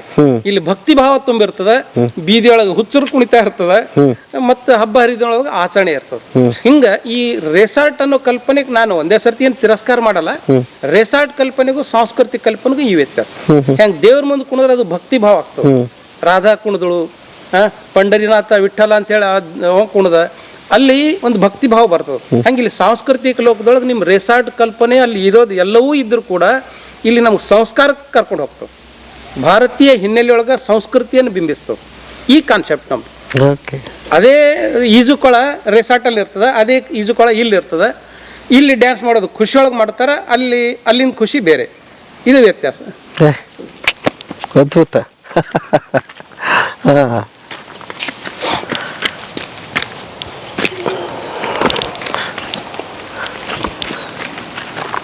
ನೀರು ಚಾಲು ಮಾಡಿದ್ವಿ. ಎಲ್ಲಿ ಹೊಂಟೀವಿ ನಾವೀಗ? ಇಲ್ಲೊಂದು ಶರಣ ಲೋಕ, ಕಾಯಕ ಶರಣ ಲೋಕ ಅಂತ. ಕಾಯಕ ಶರಣ ಲೋಕ. ಓಕೆ. ಒಂದು 7 ಮನೆಗಳು ಮಾಡಿದ್ವಿ ಕಾಯಕ ಶರಣ ಲೋಕದಲ್ಲಿ. ಈಗ ಎಷ್ಟು ಜನ ಮಕ್ಕಳು ನಿಮ್ಮ ಸ್ಕೂಲಲ್ಲಿ ಇದಾರೆ ಸರ್ ಈಗ ಸದ್ಯಕ್ಕೆ? 350 ಎಲ್ಲ ತರಗತಿ ಸೇರಿ. ಎಲ್ಲಿಂದ ಎಲ್ಲಿವರೆಗೆ ತರಗತಿ? 1ರಿಂದ 10ನೇ ತನಕ. 1ರಿಂದ 10. ಕನ್ನಡ ಮೀಡಿಯಂ. ಹೌದು. ಓಕೆ. ಈಗ ಒಂದ್ ವೇಳೆ ಈಗ ನೋಡ್ತಕ್ಕಂಥವ್ರು ಓಹೋ ಇದೊಂದೇನೋ ಅದ್ಭುತ ಬಂತಿಲ್ಲ. ಈಗ ನೋಡ್ರಿ, ಇದು ಕಾಯಕ ಶರಣ ಲೋಕ ಆಯಗಾರರು ಅಂತ ಇರ್ತಿದ್ರು ಹಿಂದೆ. ಇವತ್ತ ಪ್ರತಿಯೊಂದಕ್ಕೆಲ್ಲ ನಾವು ದುಡ್ಡು ಕೊಟ್ಟು ತರ್ತೀವಿ. ಹೂವು ಮೊದಲು ಹಂಗಿರ್ಲಿಲ್ಲ. ಒಂದ್ ಊರೊಳಗೆ ಎಲ್ರು ಇರ್ತು, ಹೂಗಾರ ಇರ್ತಿದ್ರು, ಕಂಬಾರ ಇರ್ತಿದ್ರು, ಕುಂಬಾರ ಇರ್ತಿದ್ರು. ರೈತನಿಗೆ ಕಂಬಾರ ಅನುಕೂಲ ಆಗ್ತಿದ್ರು, ಬದುಕಿ ಗಡಿಗೆಗಳು ಮಾಡೋರು ಕುಂಬಾರ ಆಗ್ತಿದ್ರು. ಈ ರೀತಿ ಕೊಡುಕೊಳ್ಳೋಕೆ ಮೂಲಕ ಸಮಾಜ ನಮ್ದು ಹಿಂದಿನ ಬದುಕಿತ್ತು. ಅದನ್ನ ಕಲ್ಪನೆ ಬರ್ಲಿ ಅನ್ನೋ ಕಲ್ಪನೆ ಒಳಗೆ ಒಂದು. ಎರಡನೇದು 12ನೇ ಶತಮಾನದೊಳಗೆ ನಾವು ಬದುಕು ಮತ್ತು ಬಸವಣ್ಣನ ಫಿಲಾಸಫಿ ಎರಡೂ ಇಲ್ಲಿ ಜಾಯಿಂಟ್ ಇದೆ. 12ನೇ ಶತಮಾನದೊಳಗೆ ಇದ್ದವ್ರು ಇವ್ರು ಹೂಗಾರ್ ಮಾದಯ್ಯ ಅಂತ ಹೇಳಿ ಅದನ್ನು ಕಲ್ಪನೆ ಬರ್ತದೆ. ಮತ್ತೆ ಹಿಂದಕ್ಕೆ ಹೂ ಊರೊಳಗೆ ಕಟ್ತಿದ್ರು ಅಂತ ಕಲ್ಪನೆ ಬರ್ತದೆ. ಅಂದ್ರೆ ಇದಕ್ಕೆ ಅಂದ್ರೆ ಎಲ್ಲವೂ ದುಡ್ಡಿನ ಮೇಲೆ ನಡೀತಿರ್ಲಿಲ್ಲ ಅವಾಗ. ಈಗ ಇಲ್ಲಿ ಕೊಟ್ಟು ಕೊಳ್ಳೋಕೆ ಯಾರಿಗೆ ಕೊಡ್ತಿರ್ಲಿಲ್ಲ. ರೈತನ ಹೊಲದೊಳಗ ರಾಶಿ ಆಗುವಾಗ ಇವ್ರು ಹೋಗ್ತಿದ್ರು, ಅರೆ ಹೂಗಾರಿಗೆ ಒಂದಿಷ್ಟು ಕೊಡ್ರಿ ಜೋಳ, ಕಂಬಾರ್ ಬಂದ ಅವ್ರಿಗೆ ಒಂದಿಷ್ಟು ಕೊಡ್ರಿ, ಬಡಿಗೆ ಬಂದ್ರು ಅವ್ರಿಗೆ ಒಂದಿಷ್ಟು ಕೊಡ್ರಿ. ಈ ರೀತಿನೇ ಇರ್ತಿತ್ತು. ಅವ್ರು ಹಂಗೆ ಬದುಕ್ತಿದ್ರು. ಮತ್ತೆ ಬಹಳ ಖುಷಿ ಇತ್ತು. ಮತ್ತೆ ರೈತರು ಏನಾದ್ರು ಒಂದು ಕೂಡಿಗಿ, ಕುಂಟಿಲು, ಕುರ್ಪಿ ಇಂಥ ಕೆಲಸ ಹೋದ್ರ ಅವ್ರು ದುಡ್ಡು ತಗೋತಿರ್ಲಿಲ್ಲ. ರೈತ ಬಂದ್ರ ಫ್ರೀ ಮಾಡ್ಕೊಡ್ತಿದ್ರು. ಮತ್ತೆ ಇಡೀ ಊರ ರೈತರು ಎಲ್ಲ ಅವರಿಗೆ ಜೋಳ ಏನ್ ಬೆಳೀತದ ಅದನ್ನ ರಾಶಿ ಕೊಡ್ತಿದ್ರು. ಅದು ಹಂತಿ ಹಾಡುಗಳದಾಗ ಬರ್ತದೆ. ಹಂತಿ ಹಾಡು ಕೂಡ ಸಂಪಾದನೆ ಇದೆ ನಂದೊಂದು, ಅದರಲ್ಲಿ ಇವೆಲ್ಲ ಬರ್ತಾವ. ಇಲ್ಲಿ ಮುಂದೆ ಬರ್ರಿ. ಅಂದ್ರೆ ಇದು 2 ಕಾನ್ಸೆಪ್ಟ್. ಇಲ್ಲಿ ಹೂಗಾರದಾಯ್ತು, ಈ ಕುಂಬಾರ್ದು. ಯಾವ ರೀತಿ ಗಡಿಗೆ ಮಾಡ್ತಿದ್ರಪ್ಪ ಅಂತ ಅವಾಗ ಇತ್ತಲ್ಲ, ಅದು ಗಡಿಗೆ ಮಾಡೋದು. ಆದ್ರೆ ಇದು ಬದುಕಿನ ಒಂದ್ ರೀತಿ. ಆದ್ರೆ ಇವರೆಲ್ಲ 700 ಅಮರ ಗಣಗಳು ಅಂತ ಇದ್ರಲ್ಲಿ ಬಸವಣ್ಣವ್ರ ಕಾಲಕ್ಕೆ. 700 ಅಮರ ಗಣಗಳು. ಅದ್ರೊಳಗೆ ಇವರೆಲ್ಲ ಬರೋರು ಕಾಯಕ. ಕುಂಬಾರ ಗುಂಡಯ್ಯ ಅಂತ ಹೇಳಿ ಬರೆದು ಅವ್ರ ಊರು, ಅವ್ರದ್ದು ಒಂದು ವಚನ, ಅದನ್ನು ಕಲ್ಪನೆ ಇಟ್ಟಿವಿ. ಅಂದ್ರೆ ನಮ್ಮ ಬದುಕು ಹಿಂಗಿತ್ತು. ಶರಣರ ಕಾಲಕ್ಕೂ ಇವರೆಲ್ಲರೂ ಬಸವ ಫಿಲಾಸಫಿ ಒಳಗಾಗಿದ್ರು ಅಂತ. ಇಲ್ಲಿ ಕುಂಬಾರ ಗುಂಡಯ್ಯ. ಈ ಕಡೆ ಬಂದ ಮತ್ತಿಲ್ಲಿ ಮೊರನ ವೆಮ್ಮಯ್ಯ. ಬುಡ್ರು ಊರೊಳಗ ಬುಡ್ರು ಅಂತ ಇರ್ತಿದ್ರು, ಬುಟ್ಟಿನ ಐತಿದ್ರು. ಆದ್ರೆ ಊರೊಳಗೆಲ್ಲ ಬುಡ್ರು, ಕಂಬಾರು, ಕುಂಬಾರು ಅಂತ ಕರಿತಿದ್ದೆವು. 12ನೇ ಶತಮಾನದಾಗ ಬಸವಣ್ಣ ಪರಿಕಲ್ಪನೆ ಬೇರೆ ಕೊಟ್ಟ. ಇವ್ ಜಾತಿನೇ ಎಲ್ಲ ತೆಗೆದ್ಬಿಟ್ಟ. ಎಲ್ರು ಒಂದೇ. ಅವ್ರೆಲ್ಲರೂ ಕೊಳ್ಳಾಗ ನಾವು ಲಿಂಗ ಕಟ್ಟಿವಿ. ಹೌದು. ಇಲ್ಲಿ ಲಿಂಗ ಅಂದಾಗ ಜನ ಏನ್ ತಿಳಿತಾರ, ಒಂದ್ ಜಾತಿ ಧರ್ಮಕ್ಕೆ ಬರ್ತಾರೆ. ಇಲ್ಲ, ಅದೊಂದು ಕಾನ್ಸೆಪ್ಟೇ ಬೇರೆ. ಉಳ್ಳುವರು ಶಿವಾಲಯವ ಮಾಡುವರು, ನಾನೇನು ಮಾಡಲಿ ಬಡವನಯ್ಯ ಅಂತ ಬಸವಣ್ಣ ಹೇಳಿದ ರೀತಿಯಲ್ಲಿ ಸಾಮಾನ್ಯ ಜನರ ಕೈ ಕೊಟ್ಟ ಲಿಂಗ. ಇಲ್ಲಿ ಜಾತಿ ಧರ್ಮದ ಕಲ್ಪನೆನೇ ಇಲ್ಲ, ಸಮಾನತೆಯ ಕಲ್ಪನೆ ಇದೆ ಇಲ್ಲಿ. ಆ ಹಿನ್ನೆಲೆ ಒಳಗ ಇವ್ರ ಬುಡ್ರ ಅನ್ನೋ ಕಲ್ಪನೆ ಹೋಯ್ತು, ಅದಕ್ಕೆ ಮರಣ ವೆಮ್ಮಯ್ಯ ಅಂತ ಆ ಕಲ್ಪನೆನೂ ಇಟ್ಟಿದೀವಿ. ಎರಡು ಕಲ್ಪನೆ. ಸೊ ಬಸವಣ್ಣವರ ಉದಾತ್ತ ಏನು ಚಿಂತನೆ ಇದೆ ಅದನ್ನ ಇಲ್ಲಿ ಬಿತ್ತ ಪ್ರಯತ್ನ ಮಾಡಿದೆ. ಅಂದ್ರೆ ಬರೇ ಬಸವಣ್ಣವ್ರದ್ದು ಒಂದೇ ಕಲ್ಪನೆ ಒಳಗೆ ನಮ್ಮ ಬದುಕಿನ ಚಿತ್ರಣನೂ ಹಿಂಗಿತ್ತು. ಅದಕ್ಕೆ ನೈಜ ಚಿತ್ರಣ ಬಸವಣ್ಣ ಕೊಟ್ಟ, ಸಮಾನತೆ ಯಾವ ರೀತಿ ತಂದ, ಸಾಮಾನ್ಯ ಜನರಿಗೂ ಹೇಗೆ ಮೇಲೆ ಕೆತ್ತದ ಅನ್ನೋದಕ್ಕೆ ಇವು. ಈಗ ಇಲ್ಲಿ ಮಲಹರ ಕಾಯಕದ ಚಿಕ್ಕ ದೇವಯ್ಯ ಅಂತ ಹೇಳಿ. ಆದ್ರೆ ಇವತ್ತು ನಾವು ಊರೊಳಗ ಎಲ್ಲೋ ಬಂದು ಕೆಲವ್ರು ಮಾಡುವಾಗ ಅಥವಾ ನಾವು ಸಿಟಿಗೆ ಹೋಗಿ ಕಬ್ಬಿಣ ಕೆಲಸ ಮಾಡ್ಕೊಂಡು ಬರ್ತೀವಿ. ಇದು ಊರೊಳಗೆ ಮಾಡ್ತಿದ್ರು. ಮಲಹರ ಕಾಯಕದ ಮಲ್ಲಣ್ಣ. ಕಲ್ಯಾಣ ಕ್ರಾಂತಿಗೆ ಕಾರಣಕರ್ತ ಆಗಿದ್ದೇ ಇವರಿಂದ. ಅಂದ್ರೆ ಬಸವಣ್ಣ ಅಂತರ್ಜಾತಿ ವಾಯನ್ ಮಾಡಿದ್ರಲ್ಲ, ಈ ಸಮಗಾರ ಹರಳೆಯನ್ನ ಮಗನಿಗೆ ಮತ್ತ ಇದು ಮಾಡಿದಾಗ ಕಲ್ಯಾಣ ಕ್ರಾಂತಿ. ಆದ್ರೆ ಇವ್ರ ಭಾವನೆಗಳು ಹೆಂಗಿದ್ದು ಅಂದಾಗ, ಒಂದು ಸಾರಿ ಬೀದಿಯೊಳಗೆ ಹೋಗುವಾಗ ಬಸವಣ್ಣ ಭೇಟಿ ಆದಾಗ ಹರಳೆ ಏನ್ ಮಾಡ್ತಾರ, ಶರಣು ಬಸವಣ್ಣವ್ರಿಗೆ ಅಂತಾರ. ಬಸವಣ್ಣ ಶರಣು ಶರಣಾರ್ಥಿ ಹರಳಯ್ಯ ಅಂತಾರ. ಇವನ್ ಮನೆಗೆ ಬಂದು ಹೆಂಡತಿ ಜೊತೆಗೆ ಸಂಭಾಷಣೆ ಮಾಡೋದು ಎಲ್ಲ ಅದ್ಭುತ ಕಲ್ಪನೆ. ಕೆಲವೊಂದು ನೋಡಿದಾಗ ನಾವು, ಇಲ್ಲ ಇವತ್ತು ಬಹಳ ಘಾತ ಆಯ್ತು ಅಂತ ಹರಳೆ ಕಲ್ಯಾಣ ಮನೆಗೆ. ಏನಾಯ್ತು ಹೇಳ್ರಿ, ಇಲ್ಲ ಇವತ್ತು ಬಹಳ ಘಾತ ಆಯ್ತು, ನಮ್ಮ ಮೇಲೆ ಬಹಳ ಭಾರ ಆಯ್ತು. ಅದನ್ನ ಹೇಳುವಾಗ ಏನ್ ಭಾರ ಆಯ್ತು ಹೇಳ್ರಿ ಅಂತಾರ. ಇಲ್ಲ, ಬಸವಣ್ಣ ನಮಗೊಂದು ಪದ ಭಾರ ಮಾಡಿಬಿಟ್ಟ. ಏನು, ನಾನು ಶರಣು ಅಂದ್ರೆ ಶರಣು ಶರಣಾರ್ಥಿ ಅಂತ ಒಂದು ಪದ ಹೆಚ್ಚು ಹೇಳಿಬಿಟ್ಟ ಅಂತ. ಮತ್ ಏನ್ ನೋಡೋದು ಇದಕ್ಕೆ, ನಾವ್ ಹೆಂಗ ಅವ್ರದ್ದು ಋಣ ತೀರ್ಸ್ಬೇಕು ಅಂತ ಹೇಳಿ ತಮ್ಮ ತೊಡೆಯ ಚರ್ಮ ತೆಗೆದು ಚಪ್ಪಲಿ ಮಾಡ್ತಾರೆ ಇವ್ರು. ಆ ತೊಡೆಯ ಚರ್ಮ ಚಪ್ಪಲಿ ಮಾಡಿದ್ದು ಬಸವಣ್ಣನಿಗೆ ಕೊಡ್ಲಿಕ್ಕೆ ಹೋಗ್ತಾರೆ ಇವ್ರು. ಬಸವಣ್ಣನಿಗೆ ಕೊಡ್ಲಿಕ್ಕೆ ಹೋದಾಗ ಇದು ಬಸವಣ್ಣನಿಗೆ ಗೊತ್ತಾಯ್ತದ, ಇದು ಎಂತ ಕೆಲಸ ಮಾಡಿದ್ರಿ ಅಂತ ಹೇಳಿ ಇವ್ರು ಬಸವಣ್ಣನ ಋಣ ತೀರ್ಲಕ್ ಹೋದಾಗ ಬಸವಣ್ಣ ಆ ಚಪ್ಪಲಿ ತಗೊಂಡು ಕಾಲಲ್ಲಿ ಹಾಗ್ಲಿ ತಲೆ ಮೇಲೆ ಇಟ್ಕೊಂಡ್ಬಿಡ್ತಾರೆ. ಅಂದ್ರೆ ಇಲ್ಲಿ ಪರಸ್ಪರರು ಎತ್ತರಕ್ಕೆ ಹೆಂಗ್ ಬೆಳಿತಾರ ಅನ್ನೋದಕ್ಕೆ, ಅದಕ್ಕೆ ಹಿನ್ನೆಲೆ ಕಥೆ ಮತ್ತೆ ಬೇರೆ ಇದೆ. ಆ ಚಪ್ಪಲ್ಲ ವಾಪಸ್ ತರುವ ಕೊಂಡಿ ಮಿಂಚಣೆ ನಾನು ಕೊಡು ಅಂತ ಹೇಳಿ ತಾನು ಹಾಕೋತಾನ, ಅವನ್ ಮೈಯೆಲ್ಲ ಉರಿ ಆಗ್ತದ. ಇವು ಪವಾಡಗಳು ಮತ್ತೆ ಅದ್ಭುತ. ಇವು ನಾವು ಇವತ್ತೇನ್ ಇಂಥವೆಲ್ಲ ನಂಬಿಕೆ ಇಲ್ಲ ಅಂತೀವಲ್ಲ, ಆದ್ರೆ ಅದು ಶರಣ ಸಾಹಿತ್ಯದೊಳಗೂ ಬರ್ತದ. ಅವನ್ ಮೈಯೆಲ್ಲ ಉರಿ ಆದಾಗ ಏನ್ ಮಾಡಿದ್ರು ಕಡಿಮೆ ಆಗಲ್ಲ. ಕೊನೆಗೆ ಅವನು ಸಮಗಾರ ಹರಳಯ್ಯ ಮಾಡ್ತಕ್ಕಂಥ ಚರ್ಮ ಹದ ಮಾಡ್ತಕ್ಕಂಥ ನೀರು ಅವನಿಗೆ ಕುಡಿಸಿದ್ರೆ ಕಡಿಮೆ ಆಗ್ತದಂತ, ಆವಾಗ ಕಡಿಮೆ ಆಗ್ತದೆ. ಅಂದ್ರೆ ಅಲ್ಲಿ ಬಸವಣ್ಣ ಈ ಚಪ್ಪಲ್ಗಳು ನನ್ಗಲ್ಲ ಕೂಡಲ ಸಂಗಮನಿಗೆ ಸಲ್ಲಿದ್ದು ಅಂತ ತಲೆ ಮೇಲೆ ಇಟ್ಕೋತಾನ. ಇವಾಗ ಕೊಂಡಿ ಮಂಚಣ್ಣ ಅಂತ ಕಾಲೊಳಗೆ ಹಾಕೊಂಡು ಮೈ ಉರಿ ತಂದ್ಕೊಳ್ತಾನೆ. ಇದಕ್ಕೆ ಕಾರಣಕರ್ತ ಅಂದ್ರೆ ಅವ್ರ ಭಕ್ತಿ ಎಂಥದ್ದಿತ್ತು ಅಂತ. ಆ ಭಕ್ತಿಗಾಗಿ ಅಲ್ಲಿ ಅಂತರ್ಜಾತೀಯ ಮಾಡೋದು. ಆದ್ರೆ ಅಂತರ್ಜಾತೀಯ ಮಾಡಬೇಕು ಅಂತ ಕಲ್ಪನೆ ಇರಲಿಲ್ಲ ಬಸವಣ್ಣಿಗೆ. ಅವ್ರ ಪ್ರೀತಿಗಾಗಿ, ಅವ್ರ ಒಲವಿಗಾಗಿ. ಇವತ್ತಿದು ಮೊದಲಿನ ಕಾಯಕ, ಸೂಜಿ ಕಾಯಕದ ರಾಮಿ ತಂದೆ ಅಂತ ಹೇಳಿ. ಅಂದ್ರೆ ಸಿಂಪಿಗರ್ ಅಂತ ನಾವೇನ್ ಕರಿತೀವಲ್ಲ, ಊರೊಳಗೆ ಇವರು ಎಲ್ಲ ಬಟ್ಟೆ ಹೊಲಿಯೋದು ಎಲ್ಲ ಮಾಡ್ತಿದ್ರು. ಆವಾಗಿನ ಕಾಲಕ್ಕೂ ಇದ್ರು ಸೂಜಿ ಕಾಯಕದ ರಾಮಿ ತಂದೆ. ಅವ್ರ ಕಾಯಕ ಹೊಲಿತಕ್ಕಂಥದ್ದು. ಅವನು ಕ್ಷೇತ್ರ ಬಸವ ಕಲ್ಯಾಣ, ಬೀದರ್ ಜಿಲ್ಲೆ. ಮತ್ತ ಅವನು ಒಂದು ವಚನ ಅಲ್ಲಿ, ಅದನ್ನು ವಚನ ಓದಿ ಹೇಳಿದಾಗ ಒಂದು ಕಲ್ಪನೆ ಬರ್ತದೆ. ಇಲ್ಲಿ ಹಡಪದ ಅಪ್ಪಣ್ಣ, ಹಡಪದ ಅಪ್ಪಣ್ಣ ಕ್ಷೌರಿಕ ಕೆಲಸ ಮಾಡತಕ್ಕಂಥವ್ರು. ಆದ್ರೆ ಅವ್ರಿಗೆ ಕಾಯಕದ ಮೂಲಕ ಗುರುತಿಸಿದ್ರು. ಅಂದ್ರೆ ವೃತ್ತಿ ಮೂಲಕ ಅವ್ರಿಗೆ ಗೌರವ ಸಿಕ್ತು. ಅದು ಬಸವಣ್ಣ ಸಮಾನರು ಅಂತ ಹೇಳಿ ಎಲ್ರಿಗೂ ತಗೊಂಡ. ಅದು ಬಹಳ ಖುಷಿ ಅಲ್ವಾ. ಆಮೇಲೆ ಇಲ್ಲಿ ಮೇಲ್ಗಡೆ ಪಿಕ್ನಿಕ್ ಅದನ್ನೆಲ್ಲ ಬರ್ತಾರಲ್ಲ, ಊಟ ಸಲುವಾಗಿ, ಆಟ ಆಡೋ ಸಲುವಾಗಿ ಮೇಲ್ಗಡೆ ಇದೆ. ಓಕೆ ಓಕೆ, ಮೇಲ್ಗಡೆ ಪಿಕ್ನಿಕ್. ಅಂದ್ರೆ ಇಲ್ಲಿ ತನಕ ನೋಟ ಆಯ್ತು. ಈಗ ಅಲ್ಲಿ ಮೇಲೆ ಆಟ ಮತ್ತು ಊಟ, ಆಟ ಆಡಕ್ ಜೋಕಾಲಿ, ಜಾರಬಂಡಿ ಇವೆಲ್ಲ ಆಟ. ಮಧ್ಯದಾಗ ಊಟದ ಸಲುವಾಗಿ ಒಂದು ಸ್ಥಳ ಇದೆ. ಅಲ್ಲಿ ಒಳ್ಳೆ ಊಟ ಮಾಡ್ತಾ, ಹಾಡಾಡ್ತಾ, ಸಂಗೀತ. ಪಿಕ್ನಿಕ್ ಅಂದ ತಕ್ಷಣ ಇದು ಇರೋದೇ ವನಭೋಜನ. ವನಭೋಜನ ಅಂತ ಏನ್ ಮಾಡ್ತಾರ, ಒಂದು ಟೂರ್ ಮಾಡಿಬಿಡ್ತಾರ. ಎಂಜಾಯ್ಮೆಂಟ್ ಆಗಲ್ಲ. ಟೂರು ನೋಡೋಣ, ಒಂದು ಪ್ರವಾಸ ಒಂದು ಕಾನ್ಸೆಪ್ಟ್. ಆದ್ರೆ ಪಿಕ್ನಿಕ್ ದೊಳಗೆ ಏನಾಗ್ತದ, ಶಿಕ್ಷಕರು, ವಿದ್ಯಾರ್ಥಿಗಳು ಒಂದು ಸಹಮಿಲನ ಆಗ್ತದೆ. ಕೂಡೋದು, ಊಟ ಮಾಡೋದು, ಎಂಜಾಯ್. ಇದನ್ನ ಕಳ್ಕೊಬಾರದು ಅಂತ ಹೇಳಿ ಪಿಕ್ನಿಕ್ ಇಡೋದು. ಆದ್ರೆ ಇವು ನಮ್ಮ ಜನರಿಗೆ ಆ ಪಿಕ್ನಿಕ್ ಕಾನ್ಸೆಪ್ಟ್ ಗೊತ್ತಿರ್ಲಾರ್ದೇನೆ ಬೆಳಗ್ಗೆ ಯಾವುದೋ ಒಂದು ಊರಿಗೆ ಹೋಗಿ ಒಂದು ಸ್ಥಳ ನೋಡಿ ರಾತ್ರಿ ಎಲ್ಲ ಓಡೋಡಿ ಬರೋದು. ಹಂಗಿಲ್ಲ. ಊಟ ಮಾಡ್ಬೇಕು, ಆಟ ಆಡ್ಬೇಕು, ಹಾಡು ಹಾಡಬೇಕು, ಕುಣಿಬೇಕು, ಸಹಮಿಲನ ಆಗುತ್ತೆ. ಸಂಬಂಧಗಳ ಮೇಲನ ಕೂಡ ಸಂಬಂಧಗಳ ಮೇಲನ ಆಗುತ್ತೆ. ಅದಕ್ಕೆ ವನಭೋಜನ ಅಂತ ಇರೋದು. ಇದು ನಮ್ದು ವನ. ಇಲ್ಲಿ ವನಭೋಜನ ಖುಷಿ ಪಡ್ತಾರೆ. ಮಸ್ತ್ ಆಯ್ತ್ರಪ್ಪ. ಆ್ಯಕ್ಚುಲಿ ನೋಡ್ರಿ ನಾನು ಮಿಸ್ ಮಾಡ್ಕೊಂಡ್ಬಿಡ್ತಿದ್ನಲ್ಲ ಸರ್. ಒಳಗೆ ಹಿಂಗೆ ಅಗಾಧ ಇಲ್ಲ, ಕಲ್ಪನೆನೇ ಇಲ್ಲ. ಈ ಬೇರೆದವರು ಅದನ್ನೇ ಅರ್ಥ ಮಾಡ್ಕೋಬೇಕು, ಇಲ್ಲಿ ಬಂದರೆ ಗೊತ್ತಾಗುತ್ತೆ. ನಾವು ಜೊತೆಗೆ ನಮ್ಮವರು ಇಡೀ ಪ್ರಪಂಚ ಸುಖಿ ಜೀವನ ಅನುಭವಿಸೋದು ಅದೇ ಸ್ವರ್ಗ. ಸ್ವರ್ಗಲೋಕ ಮರ್ತಲೋಕ ಎಂಬುದು ಬೇರಿಲ್ಲ ಕಾಣಿರೋ, ಸತ್ಯ ನುಡಿಯುವುದೇ ಸ್ವರ್ಗಲೋಕ, ಮಿಥ್ಯ ನುಡಿಯುವುದೇ ಮರ್ತಲೋಕ ಅಂತ ಏನು ಹೇಳ್ತಾರಲ್ಲ, ಅವು ಎಲ್ಲವನ್ನೂ ಇದ್ರೊಳಗೆ ಬರ್ತವೆ. 7 ಕಾನ್ಸೆಪ್ಟ್ನವರು. ಅದ್ಭುತ. ರಿಯಲ್ ಜೋಕಲ್ಲಿ ನೋಡಿ ಖುಷಿ ಆಯ್ತು. ಅದಲ್ಲ. ಸೊ ಇದು ಎಷ್ಟು ಎಕರೆ ಹಾಕಿರಿ? ಇದು 4 ಎಕರೆ ಇದೆ. ಈ ಕಡೆ ಒಂದೆರಡು, ಆ ಕಡೆ ಒಂದೆರಡು ಎಕರೆ. ಓಕೆ. ಯಾವ ಹಣ್ಣು ಮರ ಸರ್ ಇವು?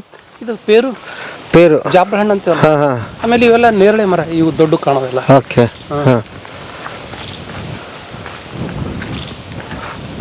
ನನಗೆ ಭಾಳ ಖುಷಿ ಅನ್ಸೋದು ಏನು ನಿಮ್ಮ ವಿಚಾರದಲ್ಲಿ ಅಂದರೆ, ರಿಟೈರ್ಡ್ ಸ್ಟೇಜ್ ಬಂದರೆ ಮುಗೀತು, ನಮ್ದು ಎಲ್ಲ ಮಾಡಿಬಿಟ್ಟಿದ್ದೀವಿ, ರೆಸ್ಟ್ ಟೈಮ್ ಇದೆ ಅಂತ. ನೀವು ಮತ್ತೆ ಅಲ್ಲೇ ಮಾಡೋದೇ ಕೆಲಸ ಹೆಚ್ಚು. ಈಗ ನಮ್ಮ ಸ್ನೇಹಿತರು ಎಷ್ಟೋ ಇದ್ದಾರೆ, ದುರ್ದೈವ ನೆನೆಸ್ಕೊಂಡ್ರೆ ದುಃಖ ಆಗ್ತದೆ. ನಾನು ನಿವೃತ್ತ ಆಗ್ಬಿಟ್ಟೆಲ್ಲ ಅಂತ ಹೇಳಿ ಗಾಬರಿ ಆಗ್ಬಿಡ್ತಾರೆ. ಕೆಲವರು ನಿವೃತ್ತ ಆದ ಅಂತ ಹೇಳಿ ಮತ್ತೆಲ್ಲ ಪಾರ್ಟ್ ಟೈಮ್ ಜಾಬ್ ಮಾಡ್ತಾರೆ. ನಾನಂತೀನಿ ವೃತ್ತಿ ಬೇರೆ, ಪ್ರವೃತ್ತಿದಾಗ ತೊಡಸ್ಕೊಳ್ಳೋಣ. ಈಗ ಹೊಸದು ಏನಾರ ಕೊಡುಗೆ ಕೊಡ್ಬೇಕಲ್ಲ. ಈಗ ರೈತ ಇವತ್ತು ದುಡಿಲಿಲ್ಲ ಅಂದ್ರೆ ಅವನಿಗೆ ಅನ್ನ ಇಲ್ಲ, ಜಗತ್ತಿಗೆ ಅನ್ನ ಕೊಡೋನು ಇಲ್ಲ. ಆದ್ರೆ ನಮ್ಗೆ ಭಗವಂತ ಕೊಟ್ಟನಲ್ಲ, ಇಷ್ಟು ಮಾಡಿವಿ, ಪೆನ್ಷನ್ ಬರ್ತದ, ಅವಾಗ ಇದನ್ನ ವಿಭಿನ್ನವಾದಂತ ಏನಾದ್ರು ಕೊಡುಗೆ ಕೊಡ್ಬೇಕಲ್ಲ. ಅದು ಕಾನ್ಸೆಪ್ಟ್ ಇರಬೇಕು. ನಾನು ನಿವೃತ್ತ ಆದವ್ರಿಗೆ ನಿವೃತ್ತ ಅಂತ ಹೇಳೋದೇ ಅಲ್ಲ, ವಯಸ್ಸಾಗ್ತದೆ ನೋಡ್ರಿ. ಮಾನಸಿಕವಾಗಿ ನಾವು ವಯಸ್ಕರು. ಕೆಲವರು 30 ವರ್ಷದವನೇ ಇರ್ತಾನ, ಏನು ಮಾಡಪ್ಪ ಅಂತ ಅವನು 80 ವರ್ಷದವನು. ಎಲ್ಲ 80 ವರ್ಷ ಆದ್ರೂ ಭೀ ನಾನೇನ್ರಿ ಎಲ್ಲ ಮಾಡ್ತೀನಿ ಅಂತ. ಮತ್ತು ಆ ಹುರುಪು ಇರಬೇಕು, ಆ ಹುಮ್ಮಸ್ ಇರ್ಬೇಕು. ಅದೇ ಬದುಕು. ಬದುಕಿನೊಳಗೆ ನೋವು ನಲಿಗಳು ಕಷ್ಟಗಳು ಬರೋದೇ. ಹುಟ್ಟಿ ಅಂದಕ್ಕೆ ಕಷ್ಟಗಳು ಸುಖಗಳು ಎರಡೂ ಇರವೆ. ಆದ್ರೆ ಕಷ್ಟಗಳು ನೆನೆಸ್ಕೊಳ್ಬಾರ್ದು, ಸುಖಗಳು ನೆನೆಸ್ಕೊಳ್ಬೇಕು. ಅವಾಗ ಮನುಷ್ಯ ಸ್ವರ್ಗ. ಅದು ಸ್ವರ್ಗಕ್ಕೆ ಕಿಚ್ಚು ಹಚ್ಚಂದ ಸರ್ವಜ್ಞ ಅಂತಾನಲ್ಲ, ನಮ್ಗೆ ಇಚ್ಛೆಗೆ ಸಂಬಂಧಪಟ್ಟಂತ ಮಡದಿ ಇರ್ಬೇಕು, ಮಕ್ಳು ಇರ್ಬೇಕು ಅಂತೇಳಿ ಆ ಇಚ್ಛೆ ನಾವು ಮಾಡ್ಕೋಬೇಕಷ್ಟೇ. ಯಾರು ತಂದು ಕೊಡಲ್ಲ ಇಚ್ಛೆ. ಬಟ್ ನೀವು ಭಾಳ ಒಳ್ಳೆ ಕೆಲಸ ಅಂದರೆ, ನೀವು ದುಡ್ದನ್ನೆಲ್ಲ ಮೊದಲೇ ಒಂದು ರೂಪುರೇಷೆ ಇತ್ತು ನಿಮ್ಮ ಹತ್ರ. ನಾನು ಹಿಂಗೆ ಕಳಿತೀನಿ ಲೈಫು, ನಾನು ಹಿಂಗೆ ಕಟ್ಕೋತೀನಿ ಇದನ್ನ ಅಂತ. ಸೊ ಅವಾಗಂತೂ ಈಗ ನೋಡಿ, ನೀವು 40 ಲಕ್ಷ ಎಕರೆ ನೀವು ತೊಗೊಳಕ್ ಆಗ್ತಿರ್ಲಿಲ್ಲ. ಅವಾಗ ತಗೊಂಡಿದ್ದು ದೊಡ್ಡ ಸಾಧನೆಯೇ. ಬಟ್ ಎಲ್ಲವನ್ನು ಇದಕ್ಕೆ ಮುಡುಪಾಗಿಟ್ಟು ಇವತ್ತು ಕೂಡ ನಿಮ್ಮ ಪೆನ್ಷನ್ಗಿಲ್ಲಿ ಬರ್ತಕ್ಕಂಥ ದುಡ್ಡನ್ನು ಮಕ್ಕಳಿಗೆ ಖರ್ಚು ಮಾಡಿ ಖುಷಿ ಅದ. ಯಾಕೆ ಹಂಗೆ ನನಗೆ ಹಂಗಂತಂದ್ರೆ ಅಂದ್ರೆ, ಮನುಷ್ಯನಿಗೆ ಏನು ಬೇಕು? ಊಟ, ವಸತಿ, ಓಡಾಡ್ಲಿಕ್ಕೆ ವೆಹಿಕಲ್. ಇವತ್ತಿನ ಸ್ಥಿತಿಯೊಳಗೆ ಅಷ್ಟಿದೆ ನನಗೆ. ಅದಕ್ಕೂ ಮೀರಿ ನಾನು ಆಸೆ ಪಟ್ರೆ ನನಗೆ ಸಿಗದೆ ಇದ್ರೆ ದುಃಖ ಆಗ್ತದೆ. ಅಷ್ಟೊಳಗೆ ಆನಂದ ಪಟ್ಟು ಆ ಆನಂದ ಇನ್ನೊಬ್ರಿಗೆ ಹಂಚ್ತೀನಿ. ಆ ದುಡ್ಡು, ಆ ಪೆನ್ಷನು, ಅದರೊಳಗೆ ನನ್ನ ಜೊತೆಗೆ ನಾನು ಹೇಳ್ತೀನಲ್ಲ ನೋಡಿ, ಈ ಬೇಕಾದಿರಲಿ ಸಾಯಂಕಾಲ ಎಲ್ಲ ಮಕ್ಕಳು ಪ್ರೇಯರ್ ಮಾಡ್ತಾ ಇದ್ದಾಗ, ಬೆಳಗ್ಗೆ ಪ್ರಾರ್ಥನೆ ಮಾಡ್ತಾ ಇದ್ದಾಗ, ಸಂಜೆ ಕೂತಾಗ ನಾವು ಎಲ್ಲಿದ್ದೀವಿ ಅನ್ನೋದೇ ಮರ್ತು ಹೋಗ್ತೀವಿ. ಯಾವ ನೋವು ನಲಿಗಳು ಬರಲ್ಲ, ಕಷ್ಟಗಳೇ ಗೊತ್ತಾಗಲ್ಲ. ಆ ಸಂತೋಷ ಇರ್ತದಲ್ಲ, ಅದಕ್ಕೆ ಹಂಚ್ಕೊಳ್ಳೋದು.